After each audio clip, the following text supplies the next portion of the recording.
Give me back my baby. Lily Parker clawed at the stranger's face, her frozen fingers drawing blood across his cheek. She didn't care that he wore a coat worth more than she'd earned in her entire life.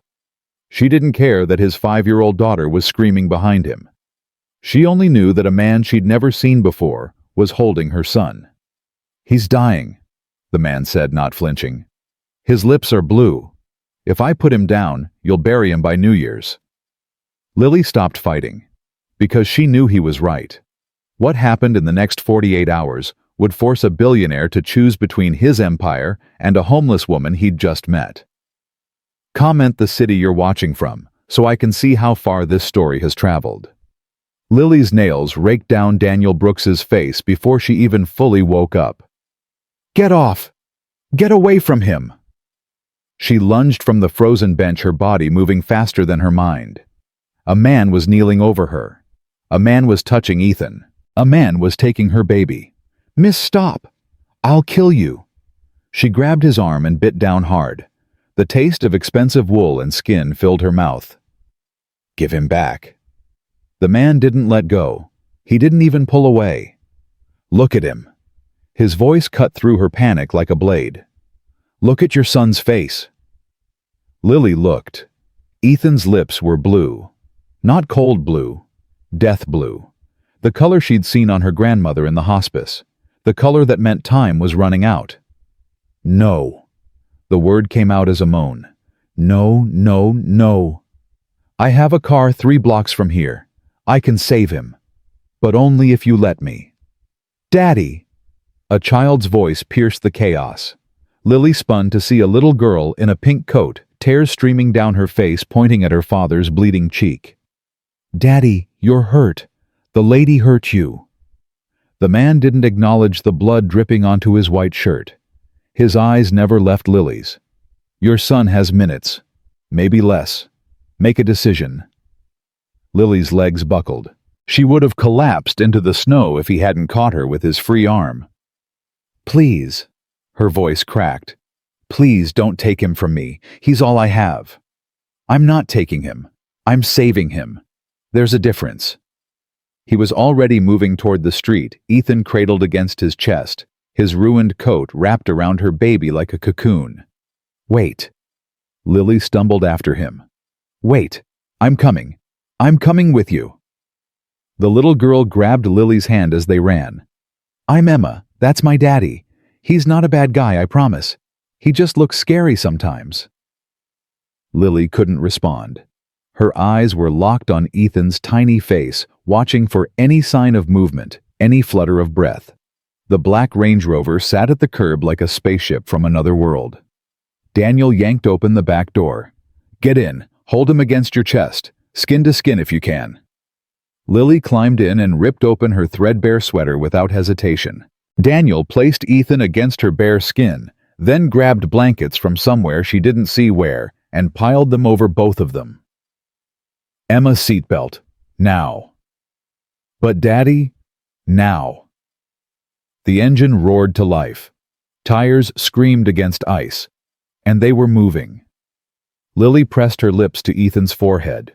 Cold. So cold. But she could feel his chest moving. Shallow, weak, but moving. "Stay with me, baby. Please, please stay with me." "The Lakeside Grand," Daniel said into his phone. "I need the penthouse ready in 10 minutes. Warm blankets, space heaters, baby supplies. Have Dr. Morrison meet me there." He ended the call without waiting for a response. "Who are you?" Lily asked. "Daniel Brooks." The name hit her like a physical blow. Daniel Brooks. Brooks Development. The man who owned half of Chicago's skyline. The man whose face appeared on magazine covers and business channels. The man whose wife had died 2 years ago in a tragedy that made national news. I'm the man trying to keep your son alive. Everything else can wait." 12 minutes later, Lily stood in the center of a hotel room that cost more per night than she'd made in her best year. A doctor, gray-haired, gentle-eyed, was examining Ethan on the massive bed. Daniel stood by the window, his back to the room phone pressed to his ear. Emma sat cross-legged on the floor, watching everything with solemn attention. Hypothermia, Dr. Morrison announced. Moderate but not severe. Another hour out there and we'd be having a different conversation. Lily's knees gave out. She caught herself on the bedpost. He'll be okay. With warmth, food, and rest, yes, he's a fighter, this one. The doctor wrapped Ethan in heated blankets. But you young lady aren't much better. When did you last eat? Lily tried to remember. Yesterday. The day before. I don't know. The doctor's expression said everything. Mr. Brooks, I'm ordering room service. This child needs formula, and this mother needs about 3 meals worth of calories. Daniel turned from the window. The scratches on his cheek had been cleaned, but they stood out angry and red against his skin. Whatever she needs. Whatever they both need. His phone buzzed. He glanced at the screen and his jaw tightened. I have to take this. Emma, stay with Lily and Ethan. Dr. Morrison, thank you. He stepped onto the balcony, closing the glass door behind him. Through the window, Lily watched him pace his free hand, cutting sharp gestures through the air. Whatever the call was about, it wasn't good news. Emma appeared at Lily's elbow. Daddy gets lots of phone calls. He says running a company is like herding cats, except the cats are all lawyers. Despite everything, Lily almost smiled. That sounds stressful. It is. That's why he forgets to eat sometimes, and forgets to sleep, and forgets to smile. Emma's voice dropped. He used to smile a lot. Before Mommy went to heaven. Lily looked at the little girl, really looked at her for the first time. Blonde curls like her father's. Blue eyes that held too much understanding for a 5-year-old. A hand-knitted red scarf wrapped around her neck. The scarf that should have been around Ethan. Emma, Lily said softly, you gave my baby your scarf. He needed it more than me. But it's special, I can tell. Emma's fingers touched the yarn reflexively. Mommy made it. Before she died. She was making one for my baby brother too, but... She trailed off, her small face clouding. Lily's heart cracked. You had a baby brother? He died with Mommy. In her tummy. Emma said it matter-of-factly, the way children discuss tragedy they've learned to live with. Daddy says they're both in heaven now. He says Mommy is holding my brother and singing to him, and someday we'll all be together again. The balcony door slid open. Daniel stepped inside, his expression carefully neutral, but Lily could see the tension in his shoulders, the tightness around his eyes. Everything okay? Dr. Morrison asked. Fine. Business matters. Daniel's gaze moved to Lily. You should eat, then rest. I'll come back in the morning. You're leaving. You need space, privacy, time to process. Lily stood abruptly. Wait. Daniel paused at the door. Thank you, she said. For saving him. For all of this. I don't understand why, but... Thank you. Daniel looked at his daughter, then back at Lily. 2 years ago, I watched my wife die while giving birth to our son. The baby died too. I held him for 7 minutes before they took him away. His voice was steady, but his eyes weren't. Tonight, my daughter saw a baby dying in the cold and asked me to help. I couldn't save my son, but I could save yours. He was gone before Lily could respond. That night, after Ethan was fed and warm and sleeping peacefully, Lily stood in the bathroom and stared at her reflection. She didn't recognize the woman looking back.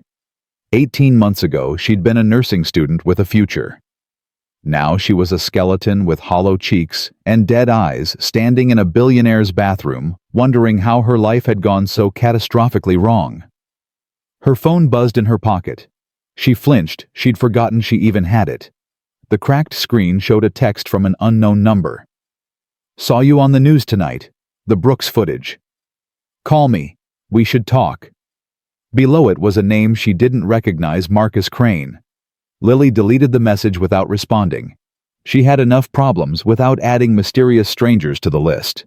Morning came too bright and too early. Lily woke to Ethan's hungry cries and the smell of fresh coffee. Someone had entered the room while she slept. She found a tray of pastries on the table, a carafe of coffee, and a note in elegant handwriting. Breakfast for our guests. Mr. Brooks will arrive at 10 a.m. Ring if you need anything before then. Helen Morrison. Housekeeper. Lily fed. Ethan showered and dressed in the new clothes that had mysteriously appeared in the closet. Everything fit perfectly. She didn't want to think about how they knew her size. At exactly 10 a.m., a knock came at the door. She opened it expecting Daniel. Instead, she found an older woman with silver hair pulled into a severe bun and eyes that could cut glass. Ms. Parker? It wasn't a question. I'm Helen Morrison. We spoke via note. Oh, yes. Thank you for the breakfast. Helen didn't acknowledge the thanks. Her gaze swept the room, cataloging every detail with the efficiency of a military inspector. Mr. Brooks is delayed. A board meeting that couldn't wait. He asked me to check on you and the child. We're fine. Thank you.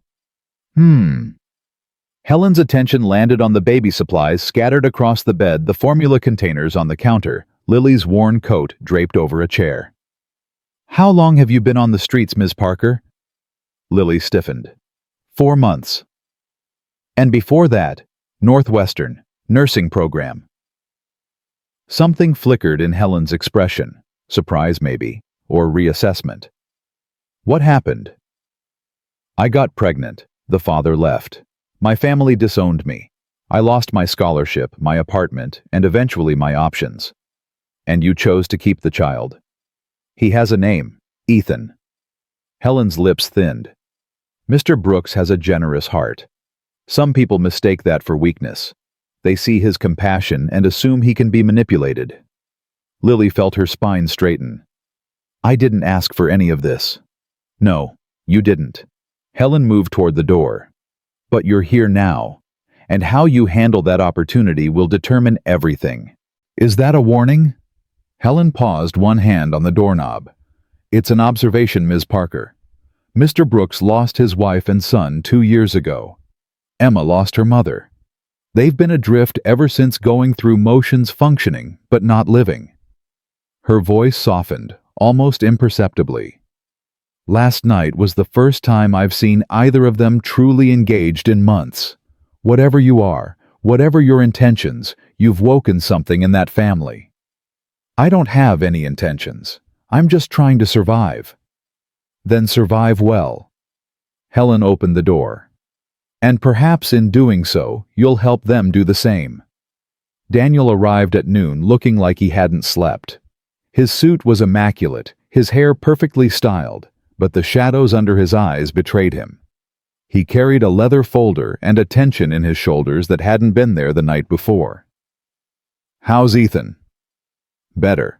The color's back in his cheeks. He ate twice this morning. Good. Daniel set the folder on the table, but didn't sit. I have a proposal for you. Lily's guard went up immediately. What kind of proposal? I own a guest cottage on my estate in Connecticut. Private, quiet, fully furnished. You and Ethan could stay there for a month while you get back on your feet. Why? Because winter isn't over. Because you have nowhere else to go. Because my daughter hasn't stopped talking about Ethan since we got home last night. Lily shook her head. People don't do things like this, not without expecting something in return. What could you possibly give me that I don't already have? The question stopped her cold. He was right. She had nothing. No money, no connections, no leverage. She was worthless by any metric that mattered in his world. So why was he helping? I don't understand you, she said finally. Daniel moved to the window, looking out at the city below. When Sarah was dying, she made me promise something. She knew she wasn't going to make it, she'd lost too much blood. But she was lucid enough to grab my hand and make me swear. Swear what? To teach Emma that kindness matters, that helping people matters, that the measure of a person isn't what they accumulate, but what they give. He turned to face her. I've spent 2 years failing that promise, building walls instead of bridges, protecting my heart instead of opening it. Last night Emma saw you on that bench and asked me to help. She didn't see a homeless woman. She saw a mother with a freezing baby. She saw someone who needed what we could give. His voice roughened. For the first time since Sarah died, I felt something other than grief. I felt useful. I felt like the man my wife believed I could be. Lily didn't know what to say. The honesty in his words was disarming, almost painful. 1 month, she heard herself say. And I want to work. I can't just take. I need to contribute something. I'll find something. Administrative work maybe, something flexible. Fine. Daniel's phone buzzed. He glanced at it and his expression hardened. I have to go. Board meeting in an hour. Is everything okay? Nothing you need to worry about. He headed for the door, then paused. Helen will arrange transport to Connecticut tomorrow morning. Emma is insisting on coming along to show you everything. I hope that's acceptable. It's more than acceptable. He nodded and left. Lily stood alone in the massive suite, her sleeping son in her arms, her mind racing. What had she just agreed to? That evening, while Ethan napped, Lily found the remote for the enormous television and turned on the news. She needed something normal, something grounding. The anchor's voice filled the room.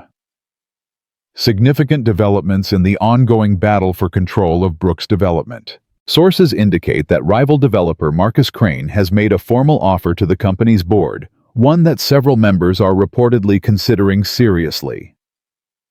Lily froze. A photograph appeared on screen: Daniel Brooks, shaking hands with a silver-haired man whose smile looked like it belonged on a shark. Crane, whose net worth rivals Brooks's own, has been quietly acquiring shares for months. Industry analysts suggest that Brooks's recent distraction, including his absence from yesterday's emergency board session, may be creating the opening Crane needs. Distraction. Lily's stomach dropped. Yesterday's emergency board session. The night Daniel was saving her son from freezing to death. In related news, social media is buzzing over footage captured near Millennium Park last night, showing Brooks carrying what appears to be an infant away from a homeless encampment. The identity of the woman accompanying him remains unknown. The screen cut to grainy cell phone video.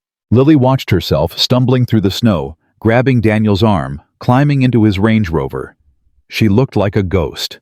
A desperate, half-dead ghost. The anchor continued. Brooks Development has declined to comment on the incident, but speculation is already mounting about the CEO's judgment during this critical period for the company. Lily turned off the television with shaking hands. She understood now. Daniel hadn't just saved her son last night. He'd potentially sacrificed his company to do it. And someone named Marcus Crane was waiting to pick up the pieces. Her phone buzzed. Another text from the same unknown number. I know who you are, Ms. Parker. I know everything. The question is, what's that information worth to you? Call me. We can help each other. MC. Lily stared at the message for a long time. Then she blocked the number, deleted the texts, and threw the phone across the room. Whatever game Marcus Crane was playing, she wanted no part of it. But as she gathered Ethan from his crib and held him close, she couldn't shake the feeling that she'd already been pulled onto the board. And in chess, pawns didn't get to choose their moves. The next morning, Lily was packed and ready when Helen arrived. The older woman's expression was unreadable as she surveyed the room. You saw the news. It wasn't a question. Yes. And you're still going to Connecticut. Unless Mr. Brooks has changed his mind. Helen studied her for a long moment. Whatever she was looking for, she seemed to find it. He hasn't. If anything, he's more determined. She picked up Lily's small bag of belongings. Everything she owned fit in a single grocery sack. The car is waiting downstairs. Emma is already inside, and I should warn you she hasn't stopped talking since 5 this morning. Despite everything, Lily smiled. I can handle that. Can you? Helen's voice dropped. Can you handle all of it, Ms. Parker? The scrutiny, the speculation, the people who will try to use you to hurt him. I don't know, Lily admitted. But I know I can't go back to that bench. And I know Daniel Brooks saved my son when he didn't have to. That's not an answer. It's the only one I have right now. Helen nodded slowly. Then I suppose we'll find out together what you're made of. She turned toward the door. One more thing, Ms. Parker. Yes. Mr. Brooks' late wife was the best person I've ever known. She had a gift for seeing the good in people, even when they couldn't see it in themselves. Helen's voice softened. If she were here, she would have done exactly what her husband did last night. She would have stopped for you. She would have helped. Then she sounds like a remarkable woman. She was. Helen opened the door. The question is whether you're worthy of her legacy. Lily gathered Ethan and followed the housekeeper out of the penthouse. As the elevator descended, she thought about Marcus Crane's messages, about the news coverage, about the storm clearly gathering around Daniel Brooks. She was walking into a war she didn't understand, holding a baby she couldn't protect, trusting a man she barely knew. But for the first time in 4 months, she wasn't walking toward death. She was walking toward something that felt terrifyingly like hope, and she had no idea how to handle that. The drive to Connecticut took 3 hours. Emma talked for 2.5 of them. She told Lily about the pond that froze in winter, about the swing her father had built, about the deer that came to the edge of the forest every morning. She told her about school, about her best friend Madison, who had a pony, about the time she tried to teach their cat to fetch, and ended up with scratches on both arms. Lily listened to all of it, nodding in the right places, asking questions when Emma paused for breath. But her mind kept drifting to the news broadcast, to the texts from Marcus Crane, to the war she'd stumbled into without meaning to. "You're not listening," Emma said suddenly. Lily blinked. "I'm sorry. What did you say?" "I asked if Ethan likes ducks. Because there are ducks on the pond. Well, not right now because it's frozen. But in spring there will be ducks and I want to show him." "I'm sure he'll love ducks." Emma studied her with unsettling perception. "You're worried about something." "I'm fine, sweetie." "That's what Daddy says when he's not fine. He says I'm fine, and then he doesn't eat dinner and stays in his office until really late." Lily didn't know how to respond to that. Helen's voice came from the driver's seat. "Miss Emma, perhaps Lily would like some quiet time." "But we're almost there. I need to tell her about the cottage." "You can show her the cottage when we arrive." Emma huffed, but fell silent, pressing her nose against the window as familiar landmarks began to appear. Lily used the quiet to check on Ethan, who had slept through most of the drive. His color was good now, his breathing steady. The crisis had passed, but she couldn't shake the memory of his blue lips of the moment she'd been certain she was going to lose him. "Ms. Parker." She looked up to find Helen watching her in the rearview mirror. "We'll be arriving in 10 minutes. I should warn you, Mr. Brooks' mother is at the main house this week. She wasn't informed of your arrival." Lily's stomach tightened. "His mother, Eleanor Brooks, she's been protective of the family since Sarah's death. She may not be welcoming." "You mean she won't approve of a homeless woman living on the estate?" Helen's expression remained neutral. "I mean she loved her daughter-in-law deeply and hasn't fully accepted that Daniel might someday move forward with his life." The implication hung in the air. "I'm not trying to replace anyone," Lily said quietly. "I'm just trying to survive." "I know, but Eleanor may not see it that way." The estate appeared through the trees like something from a fairy tale. Stone walls, manicured grounds, a manor house that belonged in a period drama. Lily pressed her hand against the window, overwhelmed despite herself. "That's the big house," Emma announced, bouncing back to life. "And that path goes to the cottage. See, through the trees." The car turned onto a smaller drive winding through a stand of bare maples until a charming 2-story cottage emerged. Stone and timber, large windows, a wraparound porch dusted with snow. It was bigger than any apartment Lily had ever rented. "Home sweet home," Emma declared. "Come on, I'll show you everything." She was out of the car before Helen could stop her racing toward the cottage door. Lily followed more slowly. Ethan held close against her chest, still processing the unreality of her situation. Inside the cottage was warm and welcoming. A fire had been lit in the stone fireplace. Fresh flowers sat on the kitchen counter. The refrigerator Lily discovered was fully stocked. "This is the living room," Emma said, grabbing Lily's free hand and pulling her forward. "And that's the kitchen, and upstairs is where you sleep. There are 2 bedrooms, one for you and one for Ethan when he gets bigger." "Emma." Helen's voice was gentle but firm. "Let Lily get settled. You can continue the tour later." "But your grandmother is expecting you for lunch." The mention of grandmother made Emma's enthusiasm dim slightly. "Okay," she turned to Lily, "but I'll come back after. I promise." "I'll be here."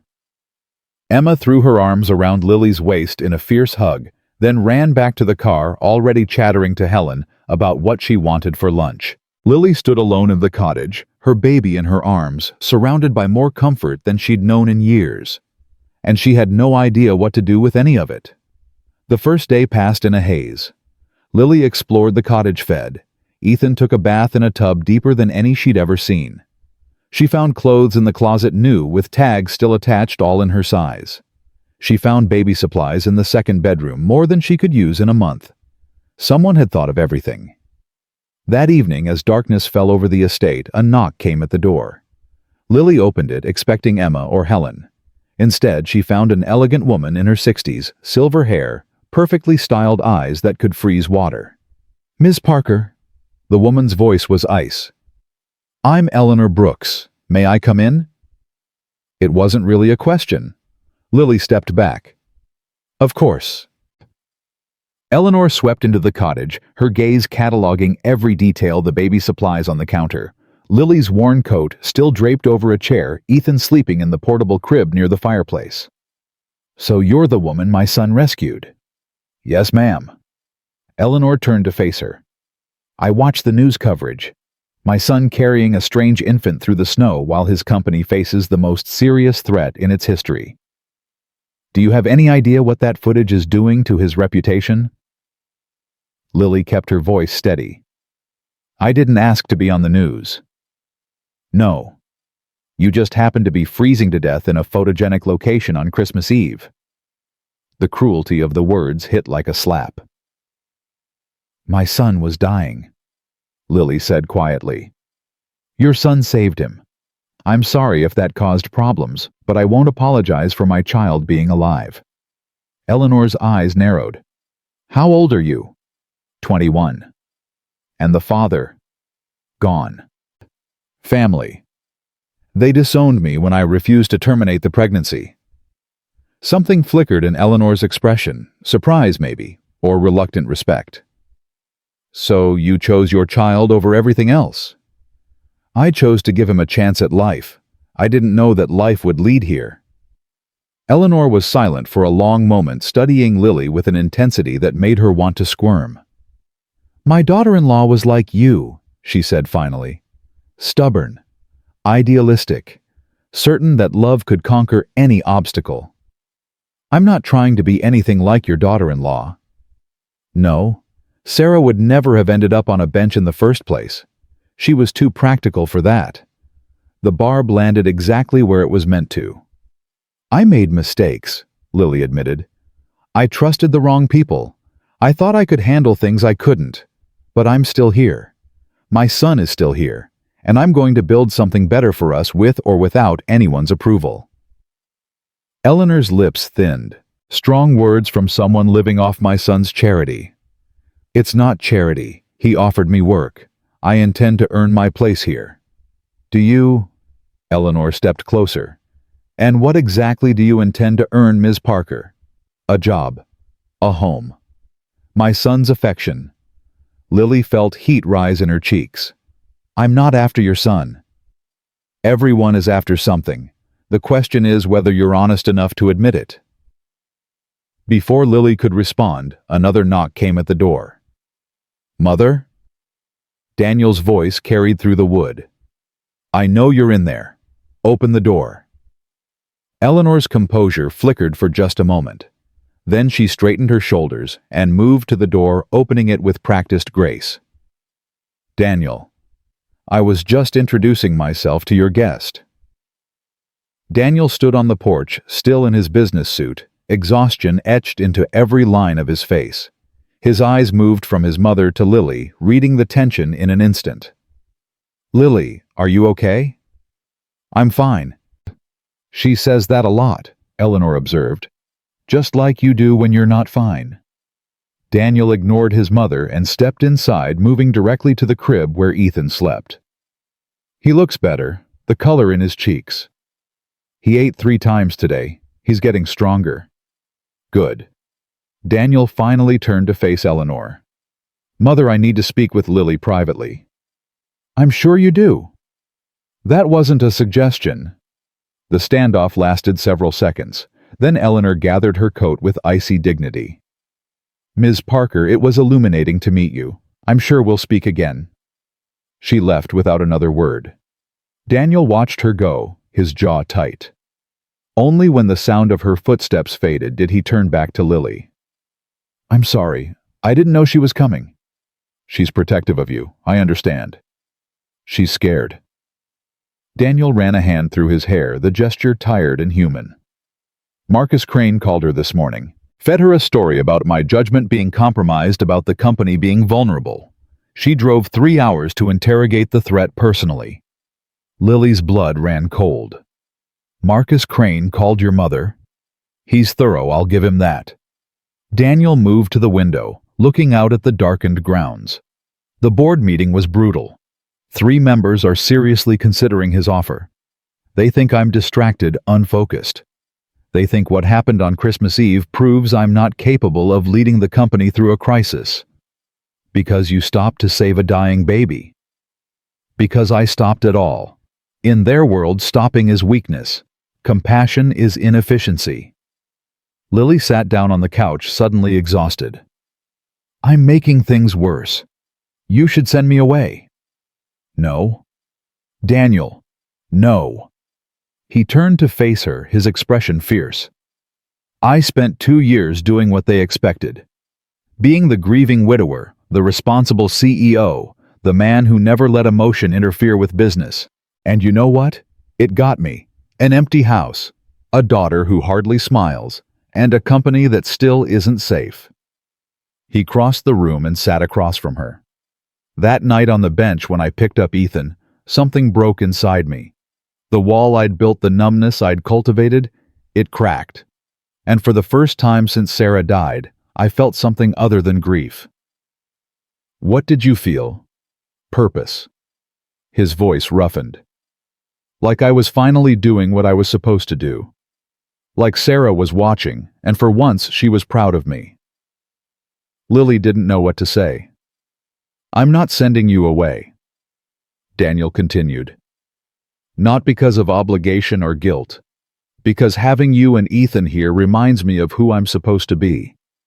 Because Emma hasn't been this happy in months. Because maybe, just maybe, we're supposed to help each other through this. A cry from the crib interrupted them. Ethan was awake, fussing for attention. Lily rose to get him, but Daniel was faster. He lifted the baby with practiced ease, cradling him against his shoulder. Hey there, little man. You hungry again? Ethan gurgled, grabbing at Daniel's tie. He likes you, Lily said softly. The feeling is mutual. Daniel looked at her over Ethan's head. Stay, Lily. Fight this with me. I know you didn't ask to be part of my war, but you're in it now, and I'd rather have you as an ally than lose you to Crane's manipulations. What do you mean? Daniel's expression darkened. He's been texting you. Unknown number, vague offers of help. Am I right? Lily's stomach dropped. How did you know? Because he did the same thing to Sarah's sister after the funeral. Tried to turn her against me, use her grief as leverage. It's his playbook. I didn't respond. I blocked the number. I know. My security team monitored it. He held up a hand before she could protest. I wasn't spying on you. I was protecting you. Crane is dangerous, Lily. He's not just trying to take my company. He's trying to destroy everything I care about. Why? Because 15 years ago, I won a deal he wanted. A development project that made my career and tanked his reputation. He's been waiting ever since for the chance to repay me. Lily took Ethan back, holding him close. And now I've given him that chance. No. My own compassion gave him that chance. You're just the excuse he's using. They sat in silence for a moment, the weight of the situation settling over them. What happens now? Lily asked. Now we stop reacting and start fighting. I have a board meeting next week. I need to convince them that I'm not compromised, that the company is safe, that Crane's offer is a trap. He paused. And I need to keep you and Ethan out of the crossfire as much as possible. I don't want to hide. I'm not asking you to hide. I'm asking you to be careful. Crane will try to contact you again. He'll make offers, threats, whatever he thinks will work. Don't engage. Don't respond. Just tell me. Lily nodded slowly. Okay. But Daniel? Yes. Your mother isn't wrong. Everyone is after something, and I don't know yet what I'm after. But I know it's not your money, and it's not your company, and it's not to hurt you. Daniel's expression softened. I know. How can you know? You've known me 3 days. Because Emma trusts you, and Emma doesn't trust easily anymore. He stood, straightening his tie. I have to get back to the house. Mother will be preparing her next interrogation. Daniel. He paused at the door. Thank you, Lily said, for telling me the truth, for not treating me like I'm too fragile to handle it. You survived 4 months on the streets with an infant. You're the least fragile person I've met in years. He left before she could respond. Lily stood at the window, watching his figure disappear into the darkness toward the main house. Ethan fussed against her shoulder, sensing her tension. What have we gotten into, baby? She whispered. Ethan didn't answer, but his tiny hand gripped her finger with surprising strength, and somehow that was enough. Yet, the days that followed fell into an unexpected rhythm. Mornings, Lily worked on the administrative tasks Daniel had arranged, data entry, scheduling, basic correspondence. The work was simple, but steady, and the paycheck that appeared in her account at the end of the first week was more than she'd earned in the last 6 months combined. Afternoons, Emma would appear at the cottage door full of energy and plans. They built snowmen in the yard. They read books by the fire. They played peekaboo with Ethan until he laughed so hard he got hiccups. Evenings, Daniel would visit when he could, sharing updates about the board meetings, the negotiations, the slow progress of his counterattack against Crane. He never stayed long. There was always another call, another crisis, another fire to put out, but his presence anchored something in Lily that she hadn't known was drifting. Helen thawed gradually, her sharp observations softening into something like genuine care. She brought homemade soup when the weather turned especially bitter. She taught Lily how to use the cottage's complicated heating system. She even smiled once when Ethan grabbed her finger and refused to let go. Only Eleanor remained cold. She appeared at the cottage 3 more times in that first week, always with pointed questions and veiled accusations. Where exactly had Lily been living before the streets? What had happened to the baby's father? What were her intentions regarding Daniel? Lily answered each question with careful honesty, refusing to be goaded into anger or tears.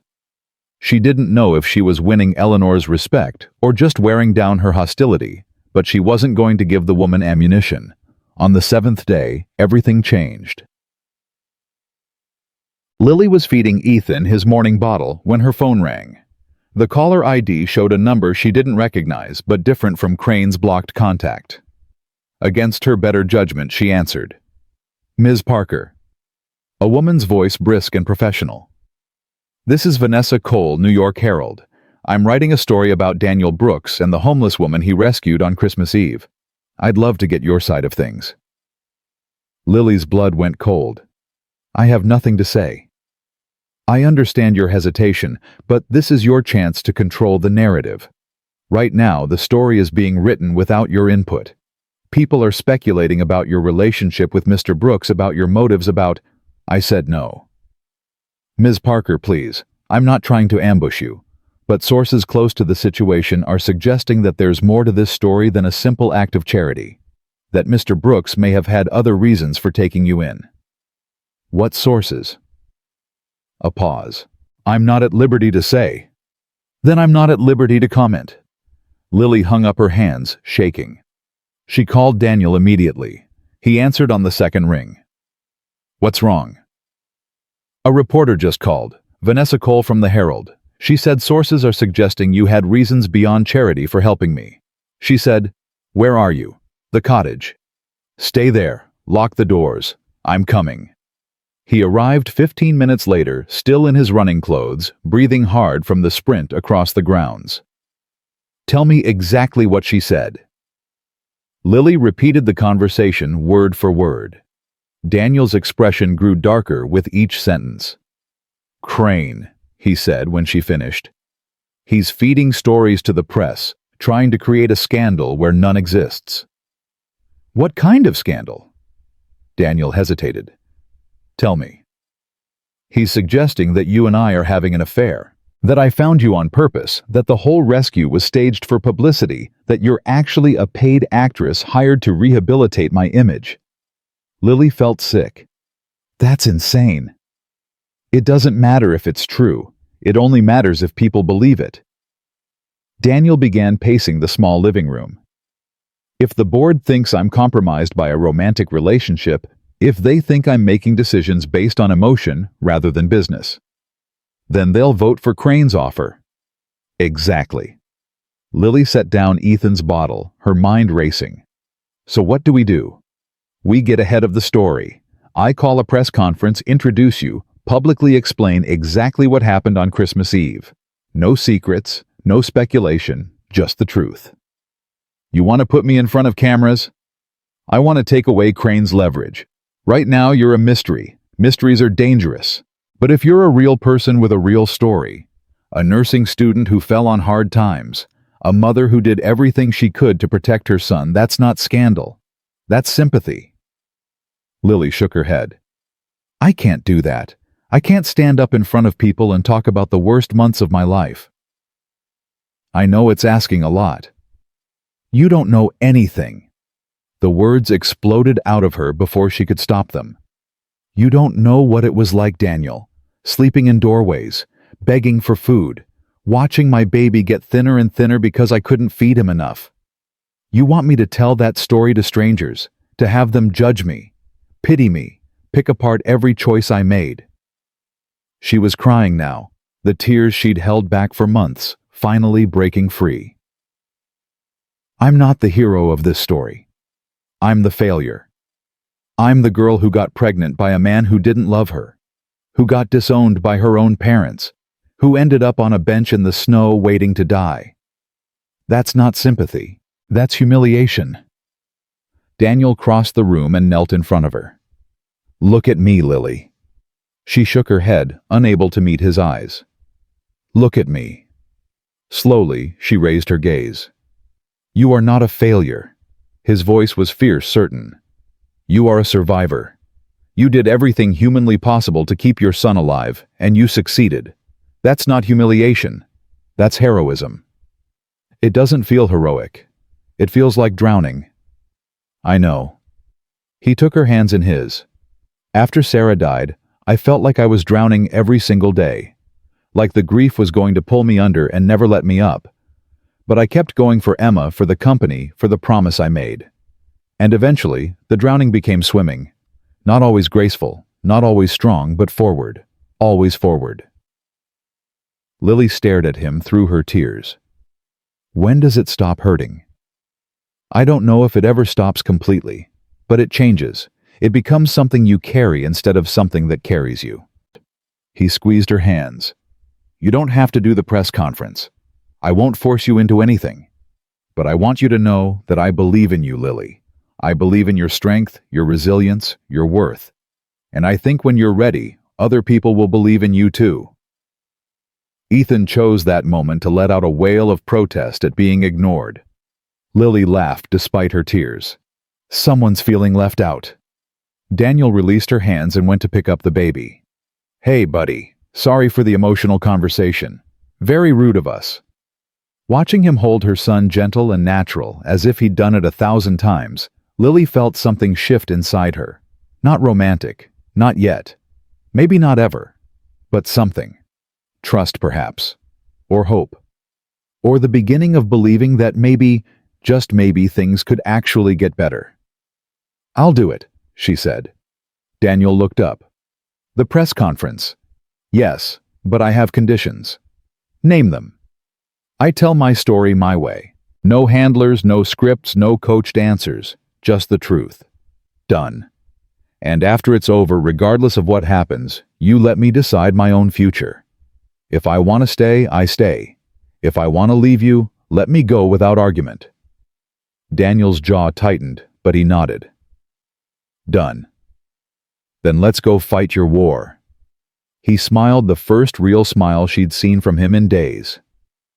"Our war," he corrected. "You're in this now, Lily Parker. Whether you like it or not." She took Ethan from his arms and held her son close. "Then let's make sure we win." The press conference was scheduled for Thursday morning. Lily spent the 3 days before it, unable to sleep, unable to eat, unable to do anything except replay worst-case scenarios in her mind. She imagined the questions, the cameras, the judgment in strangers' eyes. She imagined her parents seeing her on television, seeing what had become of the daughter they'd thrown away. She imagined failing Daniel when he needed her most.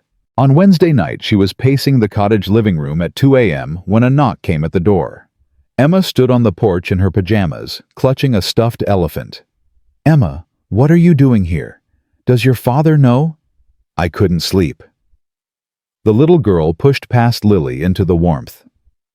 "I heard Daddy on the phone. He sounded scared." Lily closed the door, her heart aching. "Sweetheart, your daddy is dealing with grown-up problems right now. He's not scared, he's just busy." "No, he's scared." Emma climbed onto the couch, tucking her feet beneath her.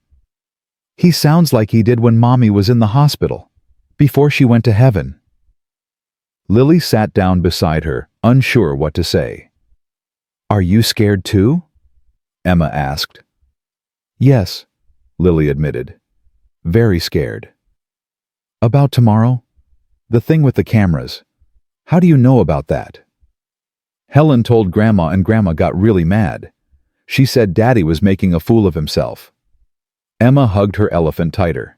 "Is Daddy making a fool of himself?" Lily felt a surge of anger toward Eleanor, toward her inability to see past her own grief and fear. "No, Emma. Your daddy is being brave. He's standing up for what he believes in even when other people don't understand. Like when I stood up to Tommy Becker at school for being mean to the new kid. Exactly like that." Emma was quiet for a moment. Then she said, "I don't want you to go away. I'm not going anywhere. Promise." Lily hesitated. She couldn't make that promise, not really. Too much was uncertain, too much was beyond her control. But looking into Emma's worried eyes, she found she couldn't say anything else. "I promise." Emma nodded solemnly, then yawned. "Can I sleep here tonight? I don't want to go back to the big house." Lily should have said no. Should have called Daniel, should have done the responsible thing. Instead, she pulled a blanket over Emma's small body and watched the child fall asleep. Within minutes, her face finally peaceful. At some point, Lily fell asleep too, sitting upright on the couch, with Emma's head in her lap. That was how Daniel found them at 6 a.m. when he came looking for his daughter. He stood in the doorway for a long moment, not speaking. Something shifted in his expression, something raw and unguarded that Lily wasn't sure she was meant to see. "She was scared," Lily whispered. "I know." Daniel's voice was rough. "I should have checked on her. I was on calls all night, I didn't think. She's fine. We're both fine." Daniel crossed the room and knelt beside the couch, brushing hair from Emma's sleeping face. "She hasn't slept through the night in months," he said quietly. "Not since the anniversary of Sarah's death. She has nightmares. Wakes up screaming. She didn't have any nightmares last night." Daniel looked up at Lily, and the gratitude in his eyes was almost painful to witness. "Thank you. I didn't do anything.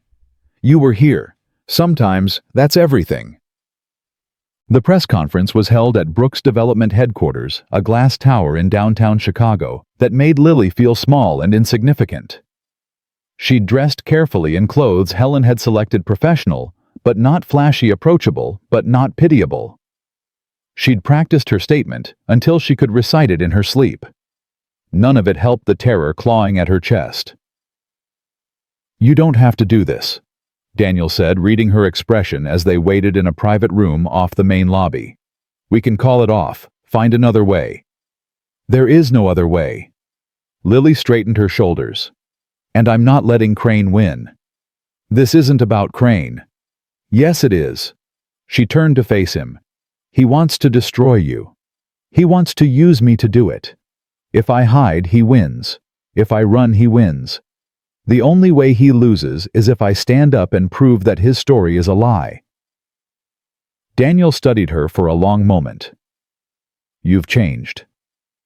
"What do you mean?" "The woman I met on that bench was ready to give up. She'd stopped fighting. She was just waiting for the end." Lily flinched. "That's harsh." "It's honest, but it's not who you are anymore." He stepped closer. "That woman found something worth fighting for, something beyond survival." "Ethan. I'm fighting for Ethan." "Are you sure that's all?" Before she could answer, the door opened. Daniel's assistant appeared. "They're ready for you, sir." Daniel offered Lily his arm. "Together." She took it. "Together." The room was smaller than she'd expected, but filled with more cameras than she could count. Reporters packed the seats, phones and recorders raised.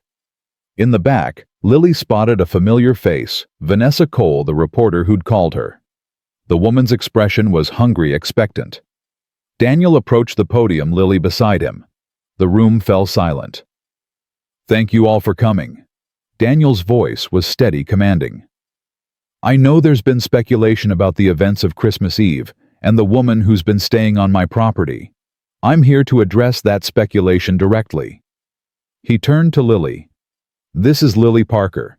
She's not an actress. She's not a publicity stunt. She's a mother who was doing everything in her power to keep her son alive on the coldest night of the year.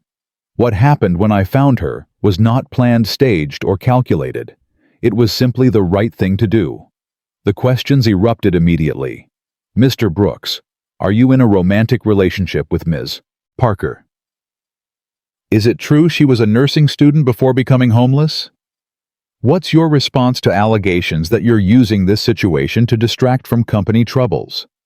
Daniel held up a hand. "Ms. Parker has agreed to share her story in her own words. I'd ask that you let her speak." He stepped back, and Lily found herself alone at the podium. The room pressed in. The lights were too bright. The air was too thin. She gripped the podium edges until her knuckles went white. "My name is Lily Parker," she began, her voice barely above a whisper. 18 months ago, I was a nursing student at Northwestern. I had a scholarship, a future, a plan." She paused, steadying herself. "Then I got pregnant. The father left. My family told me to choose them, or my baby. I chose my baby." The room was silent now. Even the clicking cameras had stopped. "I tried to make it work. I deferred school, applied for assistance, stayed with friends. But things fell apart faster than I could hold them together. I lost my scholarship, lost my apartment, lost my options." Her voice strengthened. 4 months ago, I ended up on the streets with a newborn baby. Every night was a fight to survive. Every day was a choice between feeding myself and feeding him." She looked directly at Vanessa Cole. "I'm not a victim. I made choices, and those choices had consequences. But I'm also not a prop in someone else's story. I'm a mother who did everything to keep my son alive." She turned to where Daniel stood. "On Christmas Eve, I was ready to die. I had stopped fighting because I didn't have any fight left. And then a man I'd never met stopped his car, took off his coat, and wrapped it around my baby." Her voice cracked. "He didn't ask for anything. He didn't expect anything. He just saw a child in danger and acted. That's not scandal. That's not weakness. That's what we should all be doing when we see someone who needs help. She faced the cameras again. You can write whatever story you want about me. You can call me a gold digger, a fraud, a charity case. But you can't change what actually happened. Daniel Brooks saved my son's life. Everything else is just noise. The room exploded with questions. Ms. Parker, do you have feelings for Mr. Brooks? Are you aware of the allegations Marcus Crane has made? What's your response to claims that you targeted Mr. Brooks specifically? Lily leaned into the microphone. I didn't even know who Daniel Brooks was until I woke up and saw him kneeling over me in the snow. I was half dead. I could barely remember my own name. The idea that I somehow orchestrated being homeless on Christmas Eve, in hopes that a billionaire would happen to walk by, is so absurd that I don't know whether to laugh or cry. And your feelings for Mr. Brooks now? Vanessa Cole pressed. Lily hesitated. The truth was complicated. The truth was that she didn't know what she felt. Gratitude, certainly. Trust. Something that might become more given time and space and normalcy. But this wasn't the place for truth. This was the place for survival. I'm grateful to him, she said carefully. I respect him. Beyond that, I'm focused on rebuilding my life and taking care of my son. Romance isn't on my radar right now. It was the right answer. Professional. Deflecting. So why did it feel like a betrayal? Shut to be in. After the press conference, Daniel drove her back to Connecticut himself. They didn't speak for the first hour. The silence was heavy with everything unsaid. Finally, Daniel broke it. You were incredible. I was terrified. Those aren't mutually exclusive. Lily stared out the window at the passing landscape. That reporter asked about my feelings for you. I know. I gave the safe answer. I know. She turned to look at him. What's the real answer? Daniel's hands tightened on the steering wheel. I think the real answer is complicated. For you too. He was quiet for a long moment. When he spoke, his voice was rough. Sarah was the love of my life. I thought when she died, that part of me died too. I thought I'd spend the rest of my days functioning but not feeling. And now I don't know what I feel. Everything's tangled up: grief and guilt and gratitude and something else I can't name. He glanced at her. But I know that when I'm with you, the numbness lifts. I know that watching you with Emma makes something in my chest ache in a way it hasn't in 2 years. Lily's heart was pounding. Daniel, I'm not asking you for anything, he said quickly. I'm not putting pressure on you. I just want to be honest. Because if we're going to fight this war together, we should know what's real between us. What's real is that 3 weeks ago, I was dying on a bench. What's real is that you gave me a chance I didn't deserve. What's real is that I care about you and Emma more than I should, more than is probably healthy, given everything. That doesn't sound like a problem. It's a problem, because I don't trust good things anymore. Her voice broke. Every time something good happened in my life, it got taken away. My scholarship, my family, my future. I'm waiting for this to be taken away too. Daniel pulled the car to the side of the road and stopped. Look at me, Lily. She turned, tears threatening. I'm not going to be taken away, he said. I'm not going to disappear. I'm not Ryan. I'm not your parents. I'm not any of the people who abandoned you. You can't promise that. No, but I can promise to try. I can promise to fight for this, whatever it becomes, as hard as I'm fighting for my company. He reached across the console and took her hand. Can that be enough for now? Lily looked at their intertwined fingers, his strong and sure, hers still trembling slightly.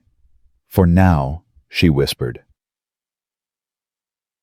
They returned to the estate to find chaos. Helen met them at the door, her face pale. Sir, there's been a development. What kind of development? The board. They've called an emergency meeting. Tonight.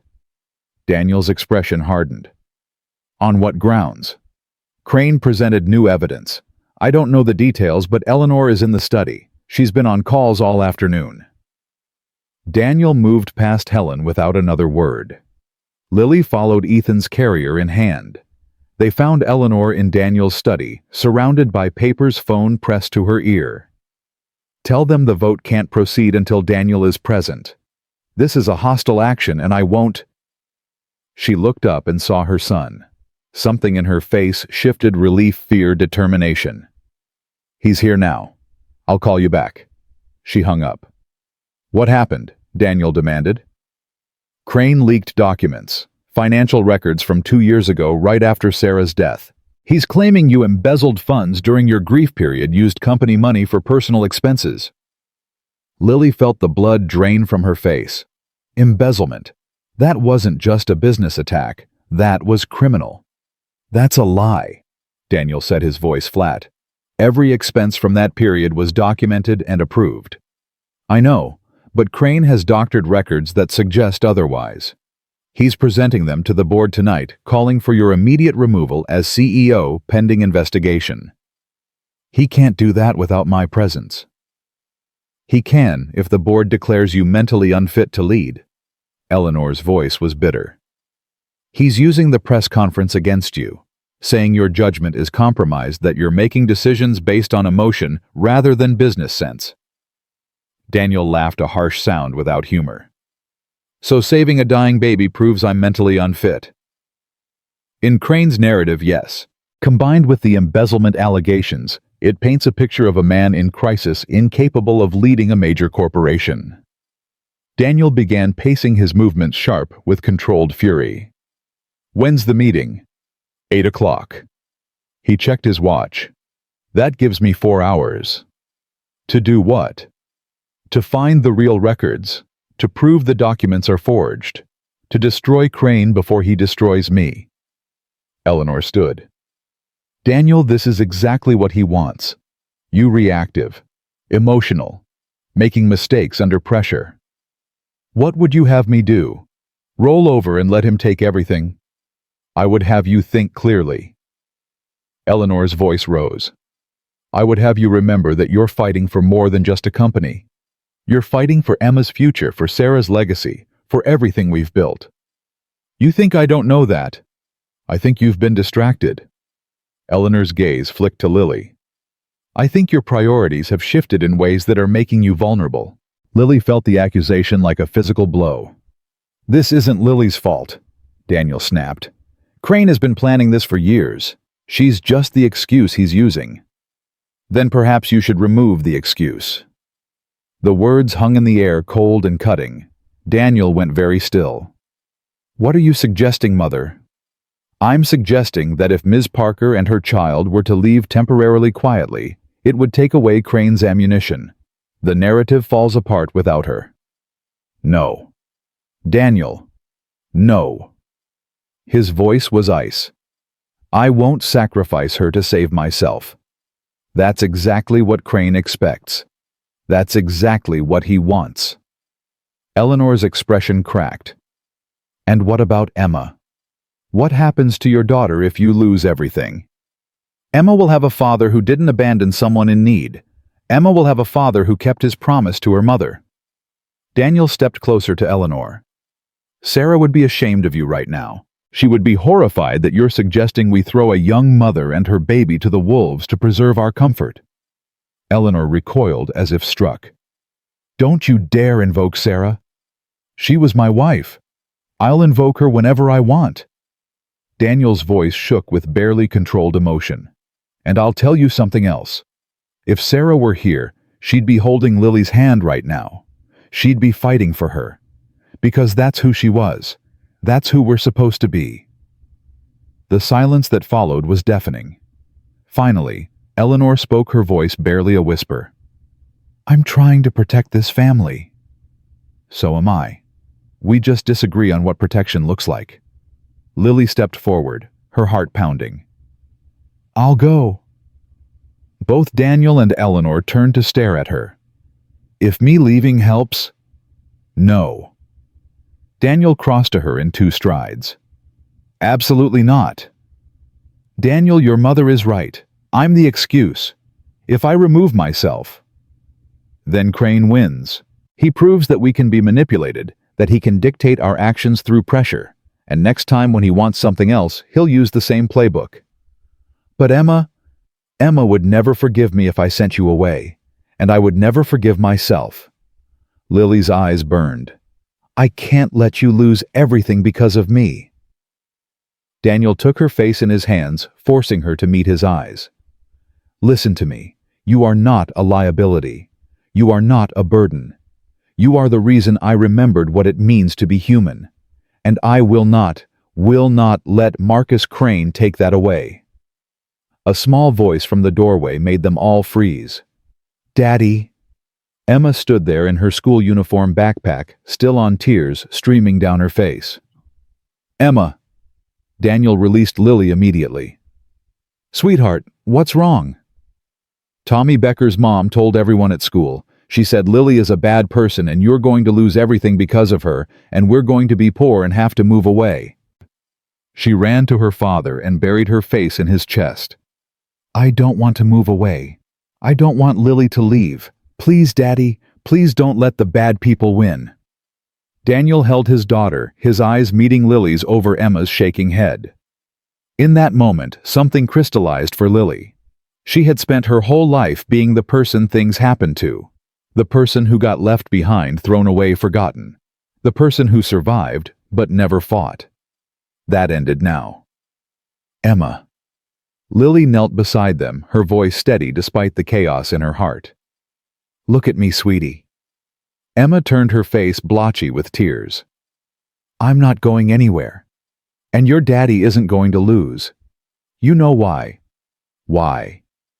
Because your daddy is the bravest person I know. And brave people don't give up even when things are scary. Even when bad people try to hurt them. Emma sniffled. Promise? Lily took the little girl's hand and placed it over her heart. I promise. She looked up at Daniel, then at Eleanor, her jaw set. I have an idea, but you're not going to like it. Daniel's eyebrows rose. I'm listening. Crane is controlling the narrative because he's the only one talking. He leaks the press reports, you react. It's a losing pattern. So what do you suggest? Lily took a deep breath. We stop reacting. We start attacking. Crane has secrets, everyone does. We find them, and we use them. Eleanor's expression shifted from skepticism to interest. What kind of secrets? I don't know yet, but I know someone who might. She pulled out her phone and scrolled to a blocked number. Marcus Crane has been texting me for weeks, trying to turn me against Daniel. He thinks I'm desperate enough to be bought. You want to contact him? Daniel asked sharply. I want to let him think he's winning. I want to get close enough to find out what he's hiding. She looked at Daniel steadily. He sees me as a pawn. Let's make him regret underestimating me. Eleanor let out a short, surprised laugh. You want to spy on Marcus Crane? I want to survive, and I want to protect the people who saved my life. Lily stood her spine straight. 3 weeks ago, I was ready to die on a bench. I've got nothing left to lose. That makes me dangerous. Daniel stared at her for a long moment. Then he smiled a real smile, fierce and proud. God, Sarah would have loved you. Lily felt her heart crack open. Is that a yes? That's a yes. Daniel turned to his mother. Call the board members. Tell them I'll be at the meeting. And tell them to prepare for a fight. Eleanor nodded slowly, something like respect dawning in her eyes. And Ms. Parker. Lily braced for another attack. Instead, Eleanor said quietly, I may have underestimated you. Most people do. I won't make that mistake again. She swept from the room phone, already to her ear. Emma tugged at Lily's sleeve. Are you really going to fight the bad people? Lily knelt and pulled the little girl into a hug. Yes, sweetheart. We're going to fight them, and we're going to win. She just hoped she could keep that promise. Lily unblocked Marcus Crane's number at exactly 9 p.m. Her hands were steady. Her heart was not. She typed 3 words. I'm ready to talk. The response came in under a minute. Tomorrow, 10 a.m. The Ritz-Carlton, private dining room. Come alone. She showed the message to Daniel, who had been pacing the cottage living room for the past hour. It's too fast, he said. He's been waiting for this. He's prepared.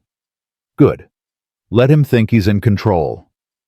Lily, this is dangerous. Crane isn't some amateur. He's been destroying competitors for 30 years. And I've been surviving for 2. Different skill sets, same desperation. Daniel stopped pacing. What exactly are you planning to do? I'm going to let him make his pitch. Let him think I'm considering it. And while he's busy trying to buy me, I'm going to find out what he's hiding. How? Lily pulled out a small device from her pocket. Helen gave me this. Recording pen. Legal in Illinois as long as one party consents. You're going to record him. I'm going to let him hang himself. She met Daniel's eyes. He thinks I'm desperate and stupid. That's his weakness. People tell desperate, stupid people things they'd never tell anyone else. Daniel ran a hand through his hair. I don't like this. You don't have to like it. You just have to trust me. The word hung between them. Trust. Such a small word for such an enormous thing. I trust you, Daniel said finally. But if anything feels wrong, if he threatens you in any way, you leave, immediately. Promise me. I promise. He crossed the room and took her hands. Lily, I need you to understand something. If this goes wrong, if Crane hurts you because of my war, I will never forgive myself. This isn't your war anymore. She squeezed his hands. It's ours. And I'm not doing this just for you. I'm doing it for Emma, for Ethan, for every person Crane has destroyed to get where he is. That's a lot of weight to carry. I've carried heavier. The next morning, Lily dressed in the most professional outfit she owned. A navy dress Helen had selected, simple pearl earrings, minimal makeup. She looked like what Crane expected a woman trying too hard to appear legitimate. Perfect. She kissed Ethan goodbye, holding him longer than necessary, breathing in his sweet baby smell. Mommy will be back soon, she whispered. I promise. Emma appeared at the cottage door as Lily was leaving. You're going to fight the bad man today. Yes, sweetheart. Are you scared? Lily knelt to Emma's level. A little, but brave people do scary things anyway. Remember? Emma nodded solemnly. Then she reached into her pocket and pulled out a small object. This is my lucky rock. I found it at the pond last summer. It keeps monsters away. She pressed the smooth stone into Lily's hand. You can borrow it, for fighting the bad man. Lily's eyes burned. Thank you, Emma. I'll keep it safe. And bring it back. I will, I promise. The Ritz-Carlton's private dining room was smaller than Lily expected, more intimate.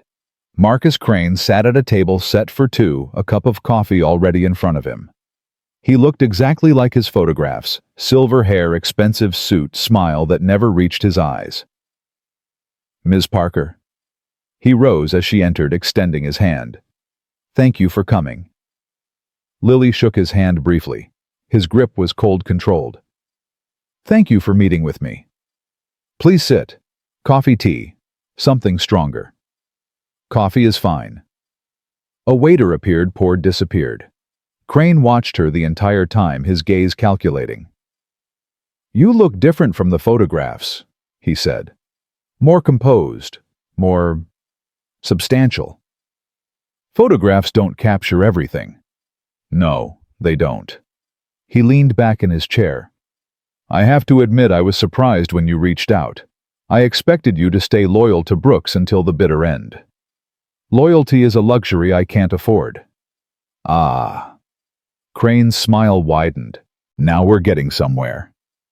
Lily wrapped her hands around her coffee cup, letting the warmth steady her. What exactly are you offering, Mr. Crane? Straight to business. I appreciate that. He reached into his jacket and withdrew an envelope, sliding it across the table. Inside is a contract. An apartment in Manhattan fully furnished. A monthly stipend that would make your current arrangement look like pocket change. Full medical coverage for you and your son. And a position at Crane Industries, something respectable with real responsibilities. Lily opened the envelope, scanning the document. The numbers made her head spin. This is very generous. I'm a generous man, when properly motivated. And what motivates you, Mr. Crane? Victory. He said the word like a caress. I've been waiting 15 years to take down Daniel Brooks. He stole a deal from me, ruined my reputation, cost me hundreds of millions. Everything I've built since then has been leading to this moment. Revenge seems like an expensive hobby. Crane laughed a cold sound. Revenge is business, Ms. Parker. Brooks humiliated me in front of people who mattered. The only way to recover that standing is to humiliate him in return. And where do I fit in? Crane leaned forward. You're the key. Brooks has made you his weakness. He's restructured his entire life around protecting you, skipping board meetings, ignoring advisors, making decisions based on emotion. Every moment he spends worrying about you is a moment he's not protecting his company. So you want me to be a distraction? I want you to be an accelerant. Crane's eyes gleamed. Right now, Brooks is barely holding on. The board is fractured, the shareholders are nervous, the press is circling. One more push, and it all collapses. What kind of push?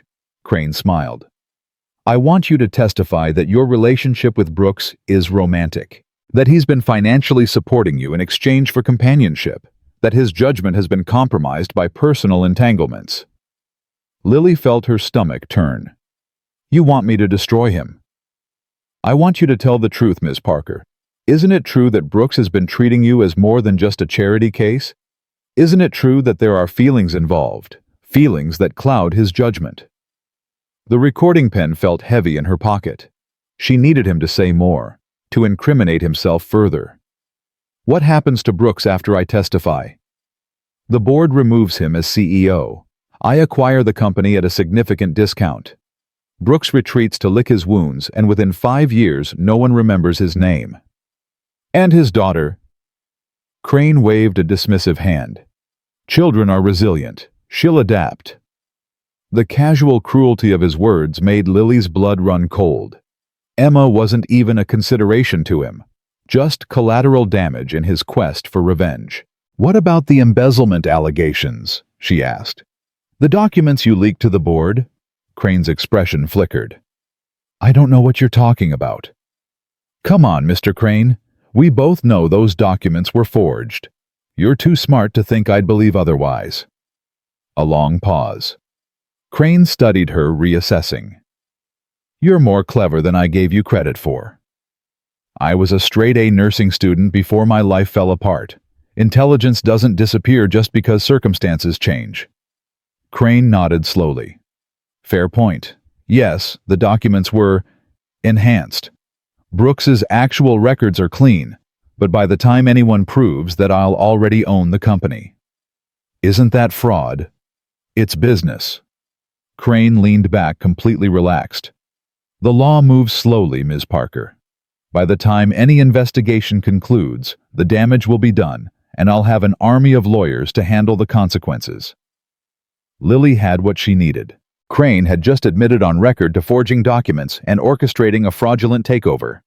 But something told her to keep pushing. To get more. What about the other companies you've acquired? Did you use similar tactics? Crane's smile turned predatory. My methods are consistent. Yes. I find weaknesses and exploit them. Sometimes it's financial. Sometimes it's personal. Sometimes it's simply a matter of patience. How many companies? 12 over the past decade. Brooks will be lucky 13. And the people who ran those companies?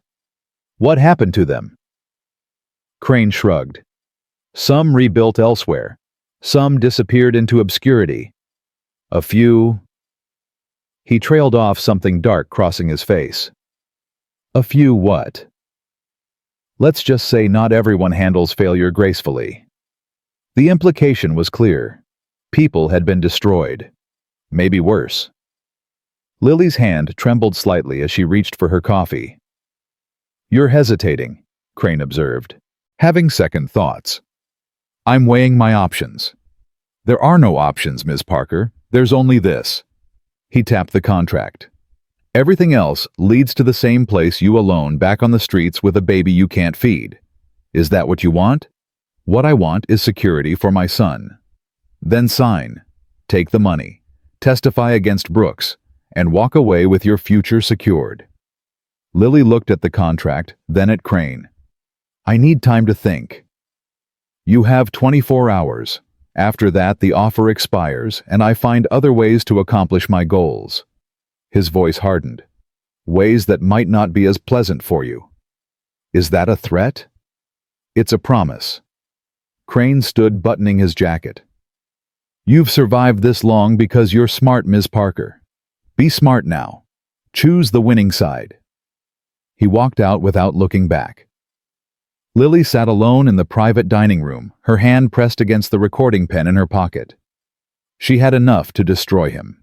Now she just had to figure out how. Daniel was waiting at the cottage when she returned. He took one look at her face and pulled her into his arms. "What happened? Are you okay? Did he hurt you?" "I'm fine." Lily pulled back, reaching into her pocket. "Better than fine." She held up the recording pen. "He confessed. All of it. The forged documents, the other companies, the threats. Everything." Daniel stared at the device as if it might explode. "You got him to admit to fraud on tape?" "He thinks I'm desperate and stupid, remember?" He couldn't resist explaining how clever he was. Daniel let out a sound somewhere between a laugh and a sob. "Lily, do you have any idea what this means?" "It means we have leverage. It means we have victory." He grabbed her face and kissed her forehead. "This changes everything.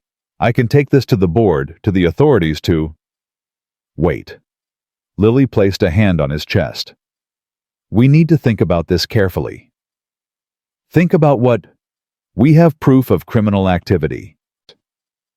Proof that Crane will deny. Proof his lawyers will fight. Proof that could take months or years to work through the system." Daniel's excitement faded. "You're right. By the time any legal action concludes, he'll already have the company." They stood in silence, the weight of the problem settling over them. "So what do we do?" Daniel asked finally. "We go public." Daniel frowned. "What do you mean?" "Crane controls the narrative because he controls the information. He leaks what he wants, hides what he doesn't. We break that control." "How?" Lily pulled out her phone. "I still have Vanessa Cole's number, the reporter who called me before the press conference." "You want to give this to the press?" "I want to give them everything. The recording, the forged documents, the pattern of behavior across 12 other companies. Not just Brooks Development's story, all of it." Daniel was quiet for a long moment. "That would destroy him completely." "Yes." "His career, his reputation, maybe his freedom." "Yes." "Are you sure you want that weight on your conscience?" Lily thought about Emma's tears, about Eleanor's fear, about the casual way Crane had dismissed a child's future as irrelevant. He was willing to destroy a 5-year-old girl's life for revenge. He was willing to put me back on the streets with a baby. He's done the same thing to 12 other families. Her voice hardened. "I don't feel guilty about destroying someone who builds his success on other people's pain." Daniel studied her face. "You've changed so much since Christmas Eve." "I had to." "No." He took her hands. "You chose to. There's a difference." Before Lily could respond, her phone buzzed. A text from an unknown number. "I know what you're planning. Meet me at the pond behind the cottage. Now. Come alone, or Emma pays the price." The blood drained from Lily's face. "What is it?" Daniel grabbed for the phone. "Lily, what?" He read the message. His expression transformed from confusion to horror to rage in the space of a heartbeat. "Emma. Where's Emma?" "I don't know. Daniel was already dialing Helen. Pick up, pick up, pick up, Helen? Where's Emma? Lily couldn't hear the response, but she saw Daniel's face collapse. What? When? Why wasn't I informed? He hung up his hand shaking. Emma went to the pond an hour ago. Helen thought she was with me. They ran. The pond was a 5-minute sprint from the cottage. Lily's lungs burned, her legs screamed, but she didn't stop, couldn't stop, not with Emma's life potentially in danger. They burst through the tree line to find Emma sitting calmly on the wooden dock, her feet dangling over the frozen water. Standing beside her was Eleanor. Daniel skidded to a halt. Mother, what the hell is going on? Eleanor's face was pale but composed. The message was from me. You threatened your own granddaughter. I needed you to come immediately, and I knew Lily wouldn't ignore a threat to Emma. Lily felt a surge of fury. You used a child to manipulate us. I used the only leverage I had. Eleanor's voice cracked. Because everything is falling apart, and none of you are listening to me. Emma looked up confused. Grandma, why is everyone yelling? Go to your father, sweetheart. The grown-ups need to talk. Emma scrambled up and ran to Daniel, who scooped her into his arms, his body still shaking with adrenaline. You're okay. Nobody hurt you. Grandma just wanted to feed the frozen ducks. But there are no ducks because the pond is frozen. That's silly, right, Daddy? Daniel pressed his face into Emma's hair, breathing hard. Lily turned on Eleanor. You terrified us. You made us think. I know what I made you think, and I'm sorry. But you need to hear what I have to say before you do something that destroys this family. We're not destroying anything. We're fighting back against. You're starting a war you can't win. Eleanor's composure finally shattered. I know about the recording. I know you're planning to go to the press. And I'm begging you not to do it. Why? Daniel demanded. Crane is a criminal. He deserves. Crane has connections you can't imagine. Politicians, judges, media executives. If you attack him publicly, he won't just fight back.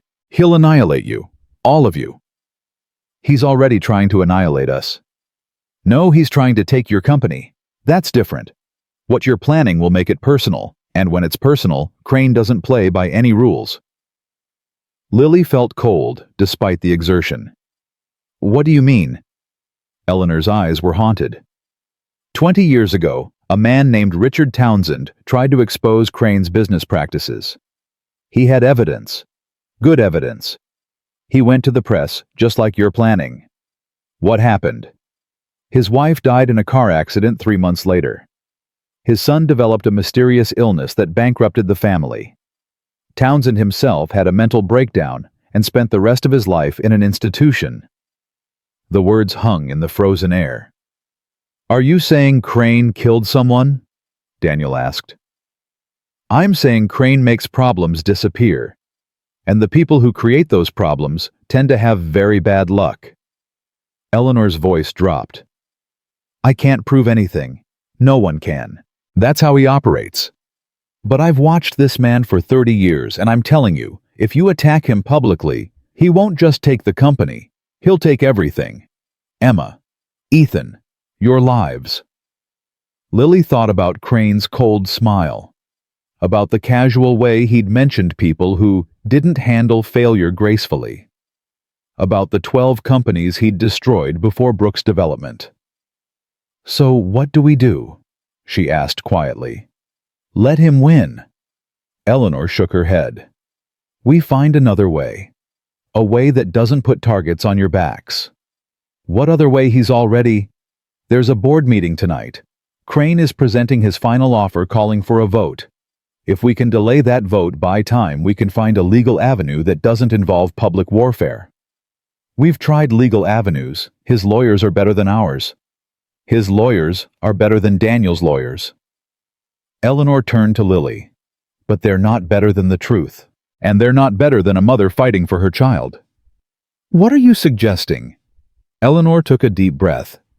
The board members aren't all loyal to Crane. Some of them genuinely care about the company, about the employees, about doing the right thing. If we can get to those members privately, show them the evidence without making it public, they might vote against Crane's offer. You want to do this quietly? I want to win without getting my son killed. Eleanor's voice broke. I've already lost a daughter-in-law, a grandchild. I can't lose anyone else. Please. Lily looked at Daniel, who was still holding Emma tightly. The little girl had fallen asleep against her father's shoulder, exhausted from the excitement, oblivious to the dangers swirling around her. So small, so vulnerable, so precious. She's right, Lily said quietly. Daniel's head snapped toward her. Lily, I wanted to burn Crane to the ground. I still do. But not at the cost of Emma's safety. Not at the cost of Ethan's future. She stepped closer to Daniel, placing her hand on his arm. We find another way. We fight smart instead of loud. And we make sure that when Crane falls, he can't take anyone down with him. Daniel looked at his mother, then at Lily, then at his sleeping daughter. Okay, he said finally. We do it your way. Eleanor sagged with relief. Thank you. But Mother, if this doesn't work, if Crane wins anyway, I'm taking that recording and burning his world down, whatever the consequences. If this doesn't work, Eleanor replied, I'll light the match myself. They returned to the cottage as a strange, uneasy alliance. Helen was waiting on the porch, her face tight with worry. The board meeting has been moved up. It starts in 2 hours. What? Daniel handed Emma to Helen. That's not possible. They need to give proper notice. Crane called an emergency session. Something about new evidence that requires immediate action. Eleanor's face went white. He knows. He knows we're planning something. How could he know? Lily's blood ran cold. The restaurant. He had the room swept for recording devices afterward. Standard procedure for someone like him. You think he found out about the pen? I think he found out I was wearing one. He doesn't know what's on it, but he knows I tried to record him. Daniel swore under his breath. So he's accelerating the timeline, forcing a vote before we can respond. We have 2 hours, Eleanor said. That's enough time to reach at least some of the board members. Mother, they're probably already at the building. Security will be tight.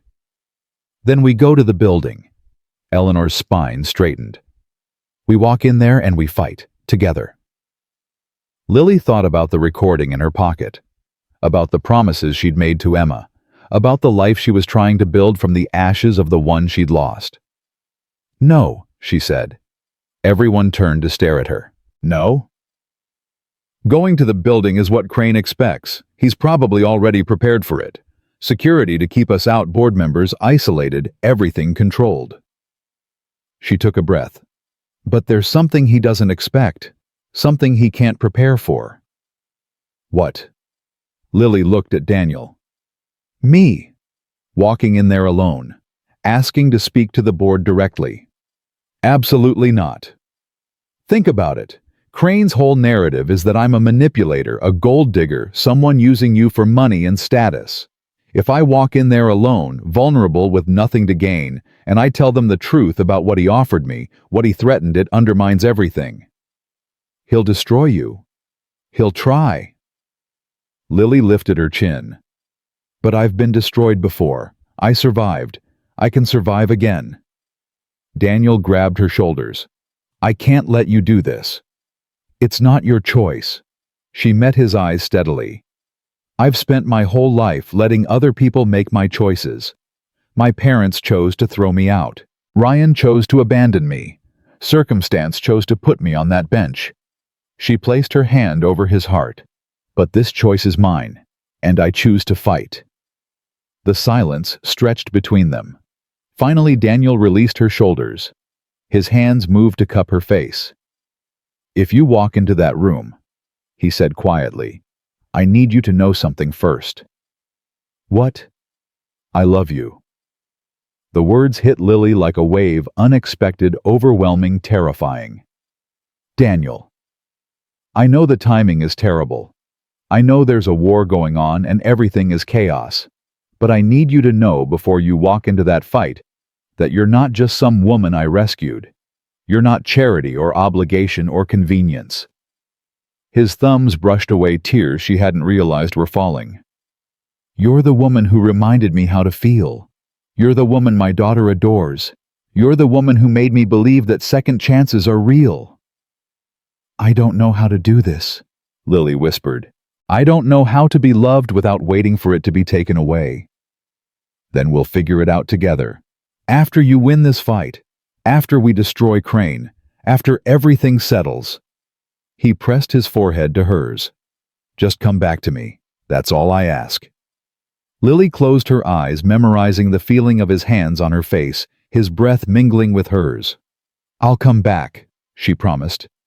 And when I do, we're going to have a very long conversation about the future. I'm counting on it. She pulled away before she lost her nerve. Eleanor, I need the fastest route to the Brooks Development Building. Eleanor stared at her for a long moment. Then she nodded. Follow me. The Brooks Development Building rose 40 stories into the Chicago sky, all glass and steel and corporate ambition. Lily stood on the sidewalk staring up at it, her heart pounding so hard she could feel it in her throat. 3 weeks ago, she had been dying on a bench. Now she was about to walk into a boardroom and fight for the future of a family that wasn't even hers. She touched Emma's lucky rock in her pocket, took a breath, pushed through the revolving doors. The lobby was chaos. Security guards, corporate lawyers, frantic assistants rushing between elevators. Lily moved through them like a ghost, invisible in her simple navy dress, just another face in the crowd. Until she reached the security desk. I need to access the 42nd floor. The board meeting. The guard looked up, bored. Name, Lily Parker. His expression changed instantly. Recognition, suspicion, and something else, curiosity. You're not on the list. I know, but I have information the board needs to hear before they vote. Ma'am, I can't let you. Call Daniel Brooks. Tell him I'm here. The guard hesitated. Behind him, another security officer was already reaching for his phone. Ma'am, you need to leave. I'm not leaving until someone from that boardroom speaks to me. A commotion at the elevator bank. Lily turned to see Marcus Crane stepping off, flanked by lawyers and assistants. He spotted her immediately. For a moment, something flickered in his cold eyes.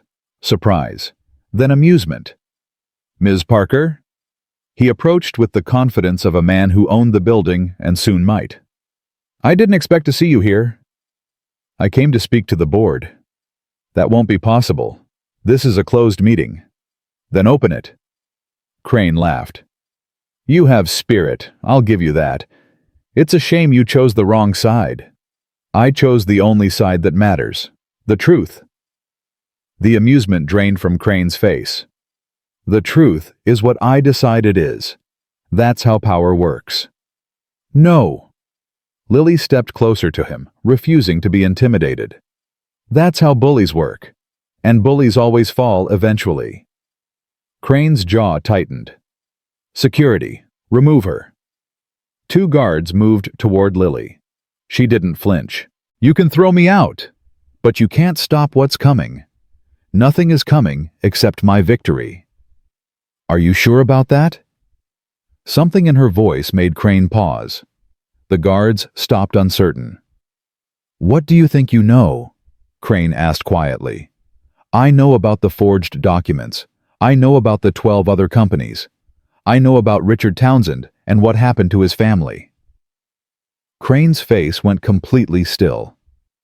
I also know, Lily continued, that every word of our conversation yesterday is currently sitting on 3 different cloud servers ready to be released to every major news outlet in the country.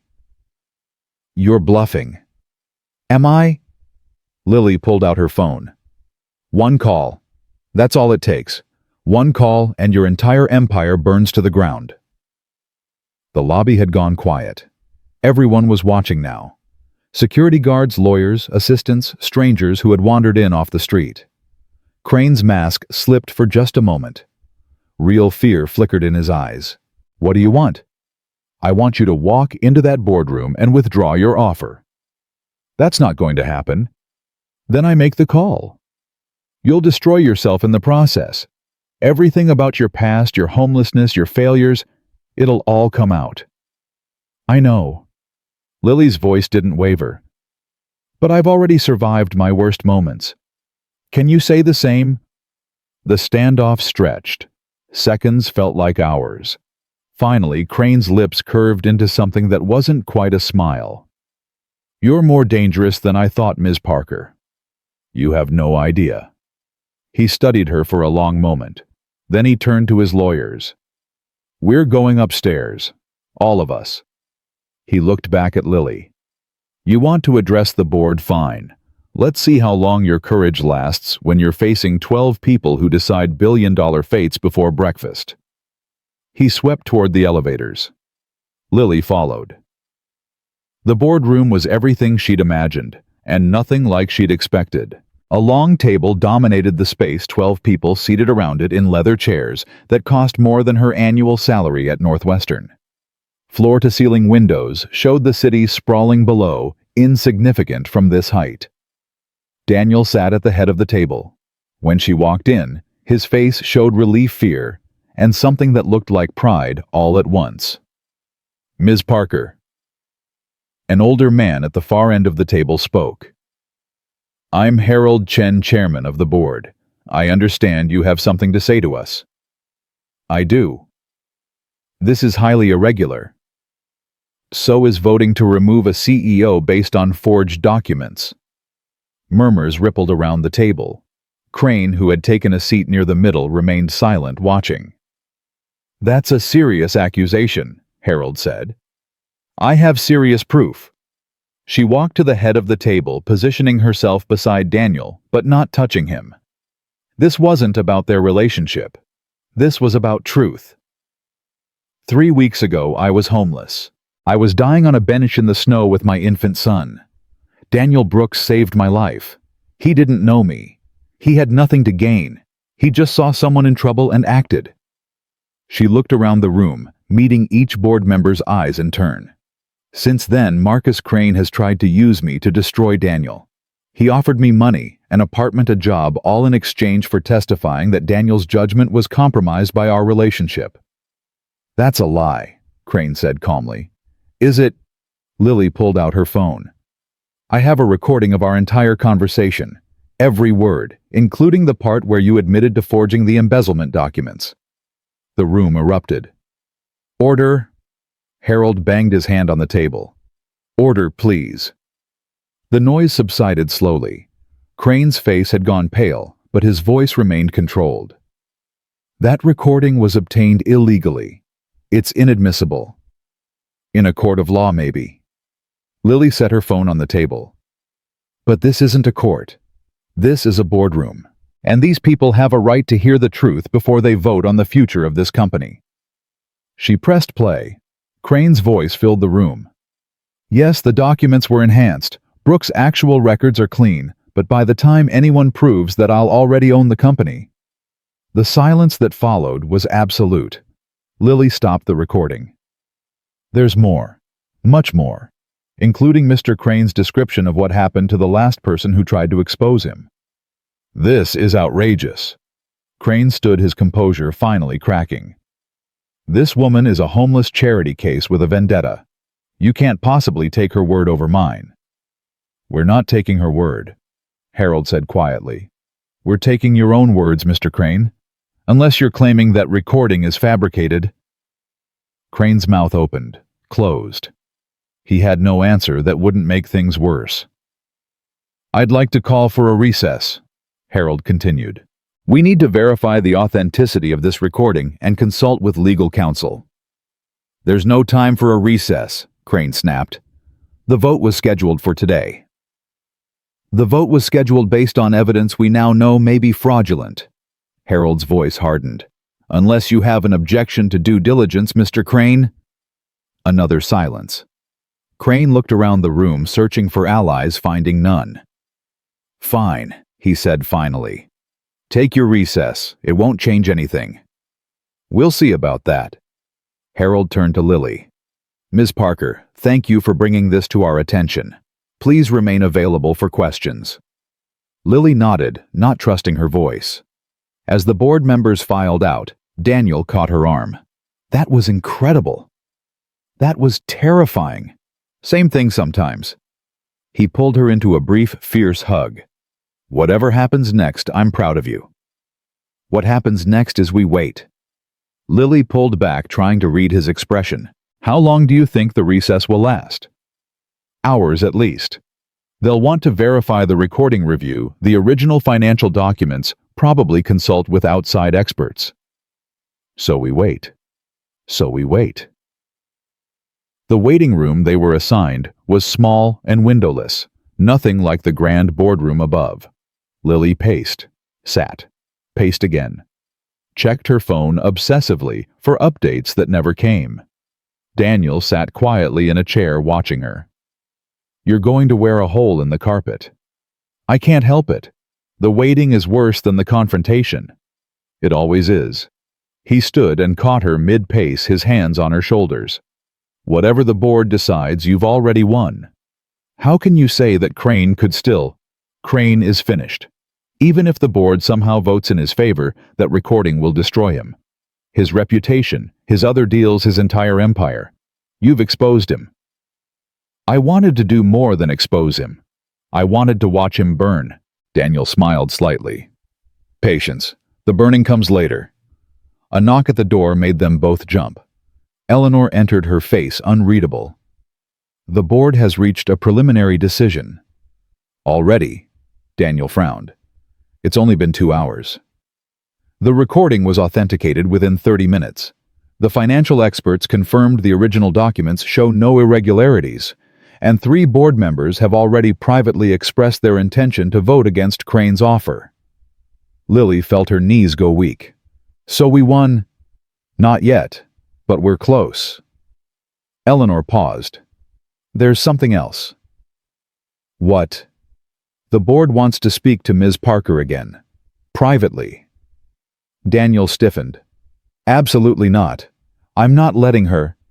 "It's not your decision, Daniel." Eleanor's voice was gentle but firm. "The board has questions that only Lily can answer. About her motives, her relationship with you, her plans for the future." Lily touched Daniel's arm. "It's okay. I'll talk to them." "Lily!" "I've come this far. I'm not stopping now." She followed Eleanor out of the room, leaving Daniel behind. The boardroom felt different without Crane's presence.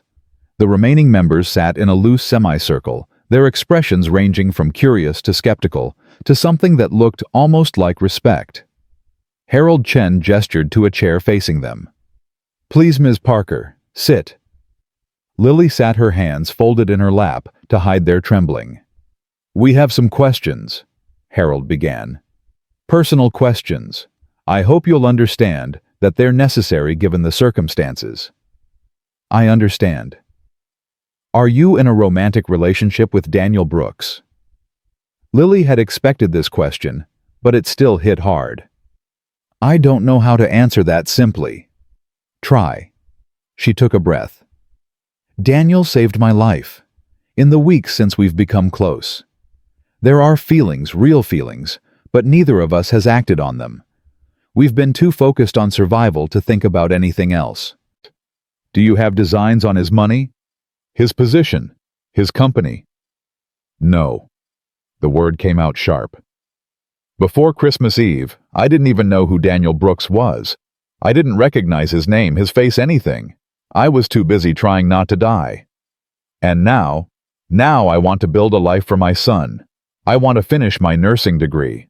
I want to become someone my child can be proud of." She paused. "Daniel has given me the chance to do that. But the chance is all I want. Everything else, the money, the security, the lifestyle, it's not mine. It never was." An older woman near the end of the table leaned forward. "Ms. Parker, I've been on this board for 15 years. I've seen countless people try to use Daniel's generosity for their own gain. What makes you different? Nothing, Lily said honestly. I'm not special. I'm not unique. I'm just a person who was given a second chance by someone who didn't have to give it. She looked around the room. You want to know if I'm trustworthy? I can't prove that with words. I can only prove it with time, with actions, with the choices I make going forward.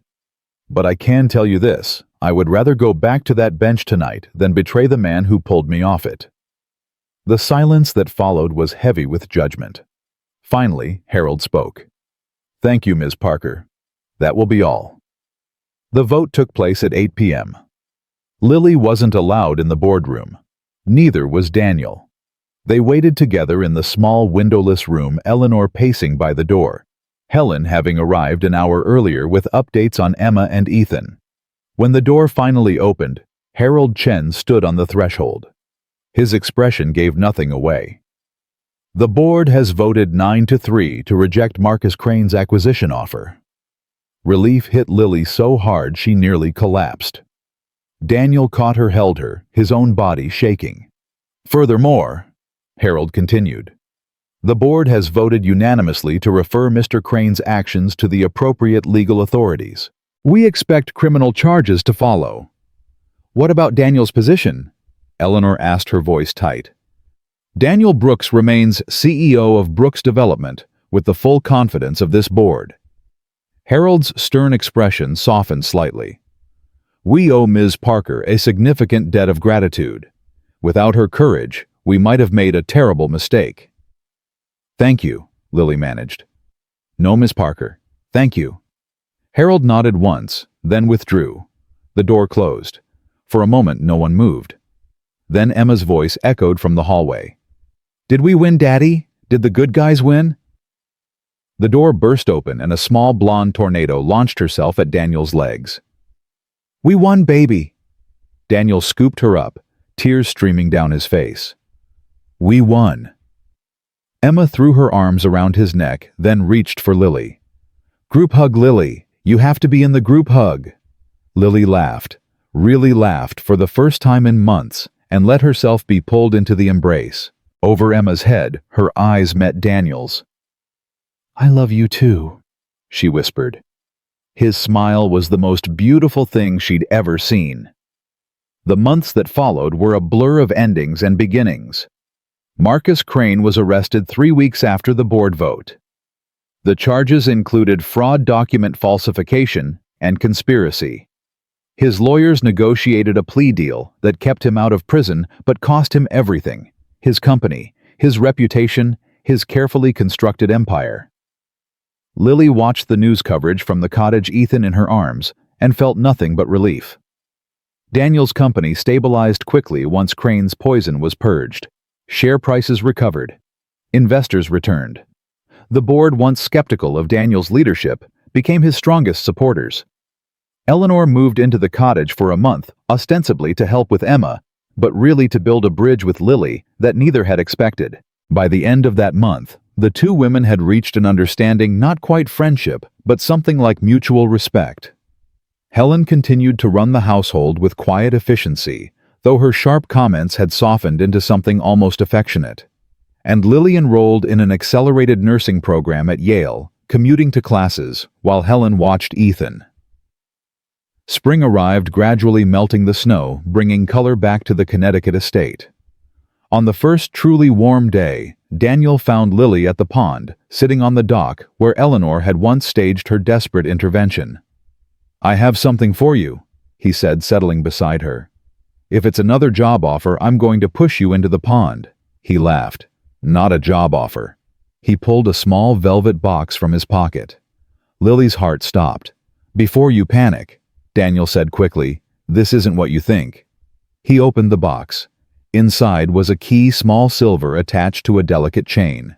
It's the key to the cottage. I had it made into a necklace so you could keep it with you.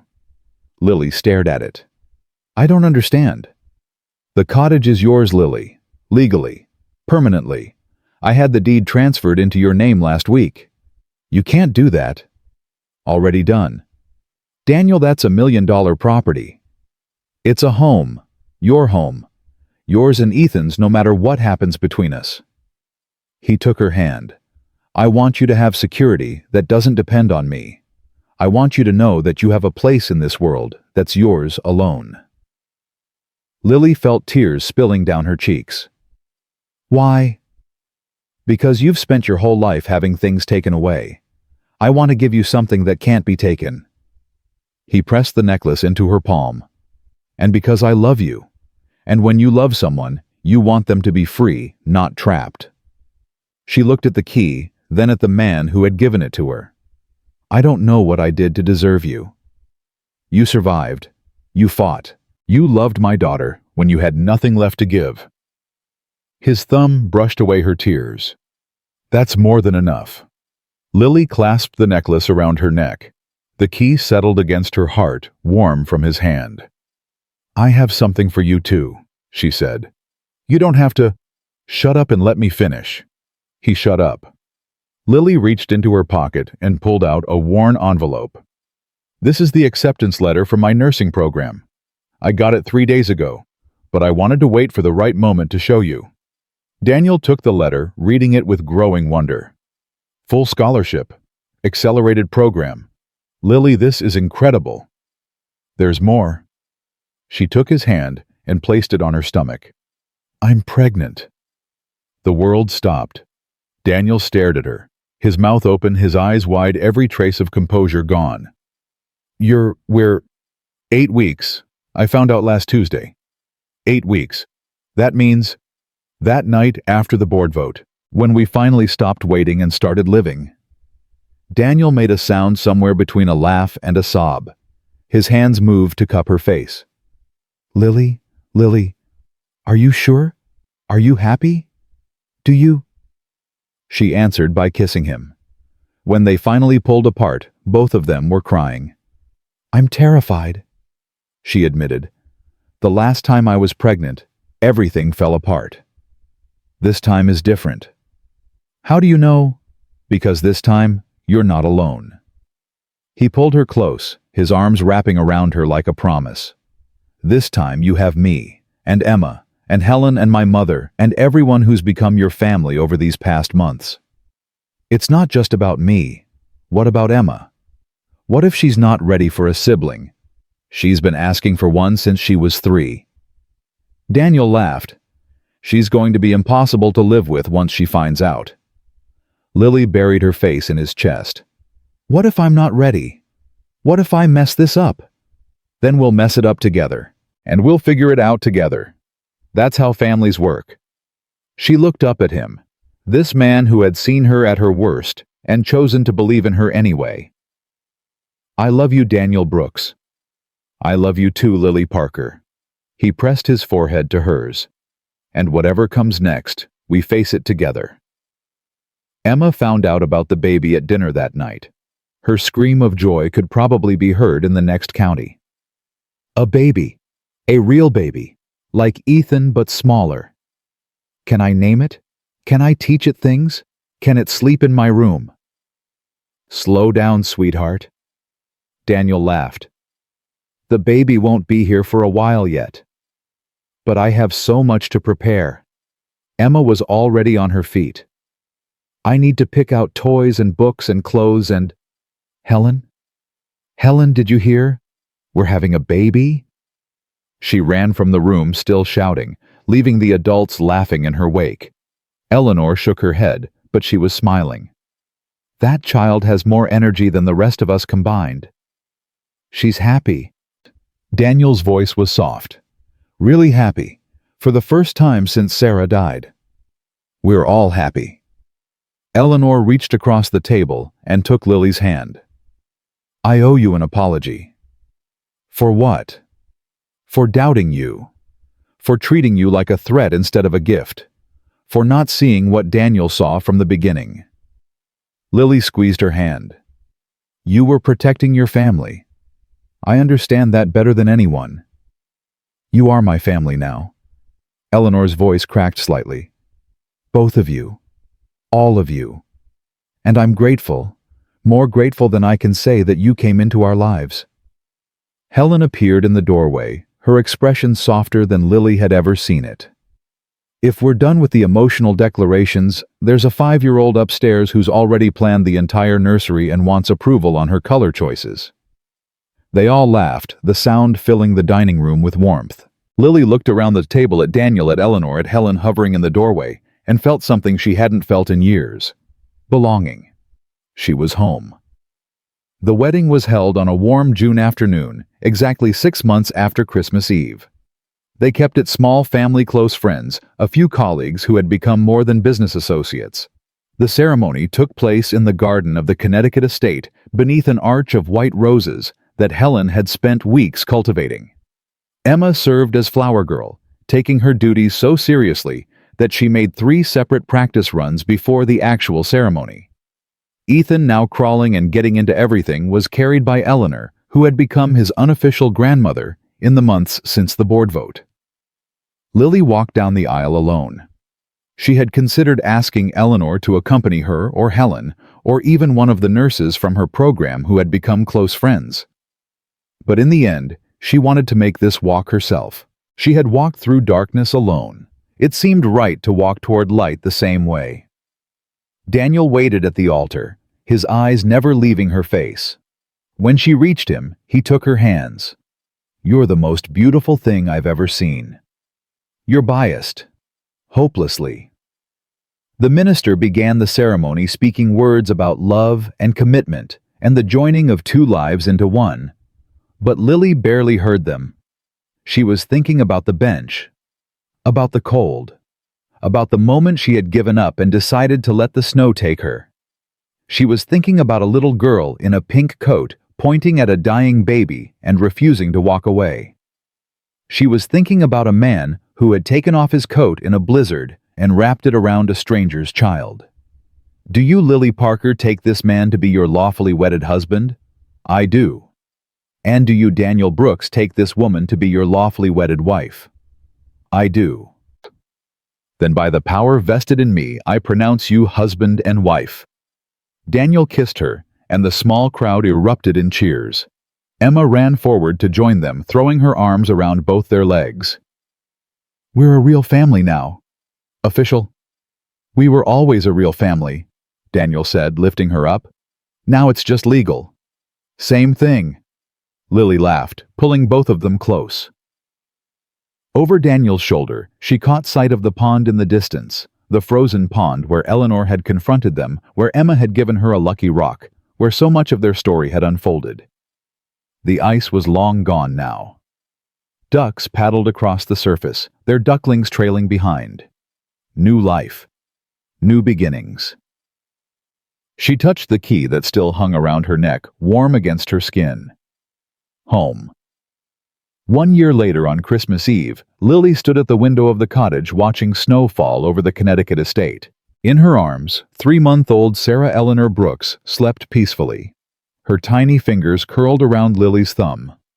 Behind her, Emma was showing Ethan, now a toddler with strong opinions about everything, how to hang ornaments on the tree. "Higher, Ethan. Higher, Santa can't see the low ones." "Emmy, no." "Yes, trust me." Daniel appeared at Lily's side, sliding an arm around her waist. "They're going to break every ornament on that tree." "Probably." Lily leaned into him. "I don't care." He pressed a kiss to her temple. "What are you thinking about?" "Last year, the bench. How different everything is now." "Better different." She looked at the baby in her arms, at the children arguing happily by the tree, at the man who had become her husband, her partner, her home. "The best different." Daniel's phone buzzed. He glanced at it and smiled.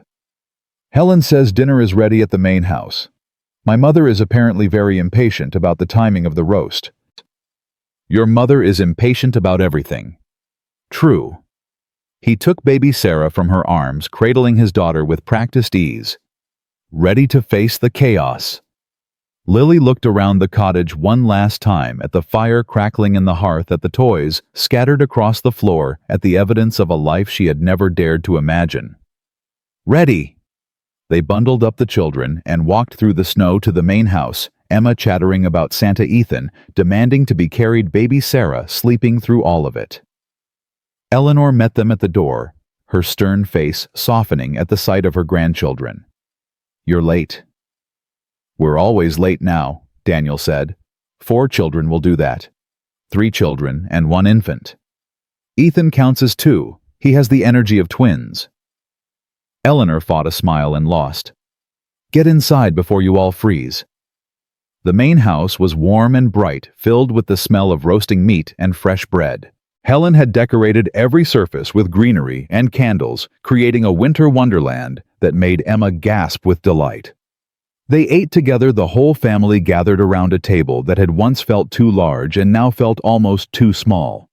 Eleanor told stories about Daniel's childhood. Helen shared memories of Sarah that made everyone laugh and cry. Emma gave a detailed presentation about why Santa was definitely real, and anyone who said otherwise was wrong. And Lily sat in the middle of all of it, her heart so full, it hurt. After dinner, as the children were put to bed and the adults gathered by the fire, Daniel took her hand. "I have something for you." "Daniel, we said no gifts this year." "This isn't a gift. It's a letter." He pressed an envelope into her hands. Old yellowed the paper, soft with age. "What is this?" "It's from Sarah. She wrote it before Emma was born. Asked Helen to give it to whoever I married next if I ever did." His voice roughened. "Helen gave it to me on our wedding day. I've been waiting for the right moment to share it with you."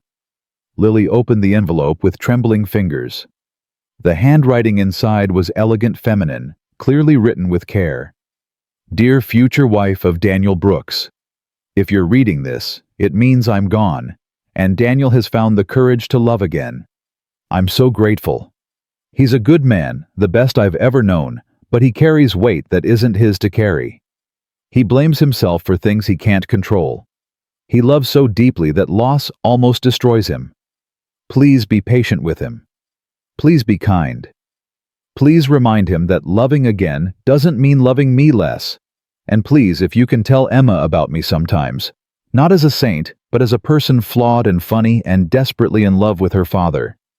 I don't know you yet, but I trust you. Daniel chose you, and Daniel has excellent taste. Thank you for giving him another chance at happiness. Thank you for giving Emma another mother to love her. Take care of my family. They're yours now. With love and gratitude, Sarah." Lily couldn't see through her tears. Daniel pulled her close, his own eyes wet. "She knew," Lily whispered. "She knew you'd find someone else. She knew me better than I know myself." Lily looked at the letter again, at the words of a woman she'd never met but had somehow received her blessing anyway. "I'll take care of them," she said softly. "I promise." Daniel kissed her forehead. "You already are." They sat together by the fire, watching the flames dance, listening to the snow fall softly outside. In the bedrooms upstairs, their children slept. Emma dreaming of Santa, Ethan clutching his favorite toy baby Sarah, making small sounds of contentment. In the main house, Eleanor had finally gone to bed, and Helen was finishing the last of the cleanup. And in the cottage across the grounds, a light still burned in the window, a beacon for anyone lost in the cold, a reminder that there was always shelter for those who needed it. Lily thought about the bench where her story had almost ended. She thought about the man who had stopped when he could have walked away. She thought about all the moments that had led her here, the pain and the fear and the desperation, but also the hope and the courage and the love. Every broken piece had led to this wholeness. Every dark night had led to this dawn. "Happy?" Daniel asked softly. Lily looked at him, her husband, her partner, her home, and smiled. Beyond words. Outside, the snow continued to fall, covering the old year with clean, perfect white. And inside, surrounded by everything she had ever wanted but never dared to dream of, Lily Parker Brooks closed her eyes and let herself believe what she had finally learned to be true, that sometimes the most beautiful beginnings come disguised as endings. That hope can survive the coldest winter. And that love, real love, finds a way. Always.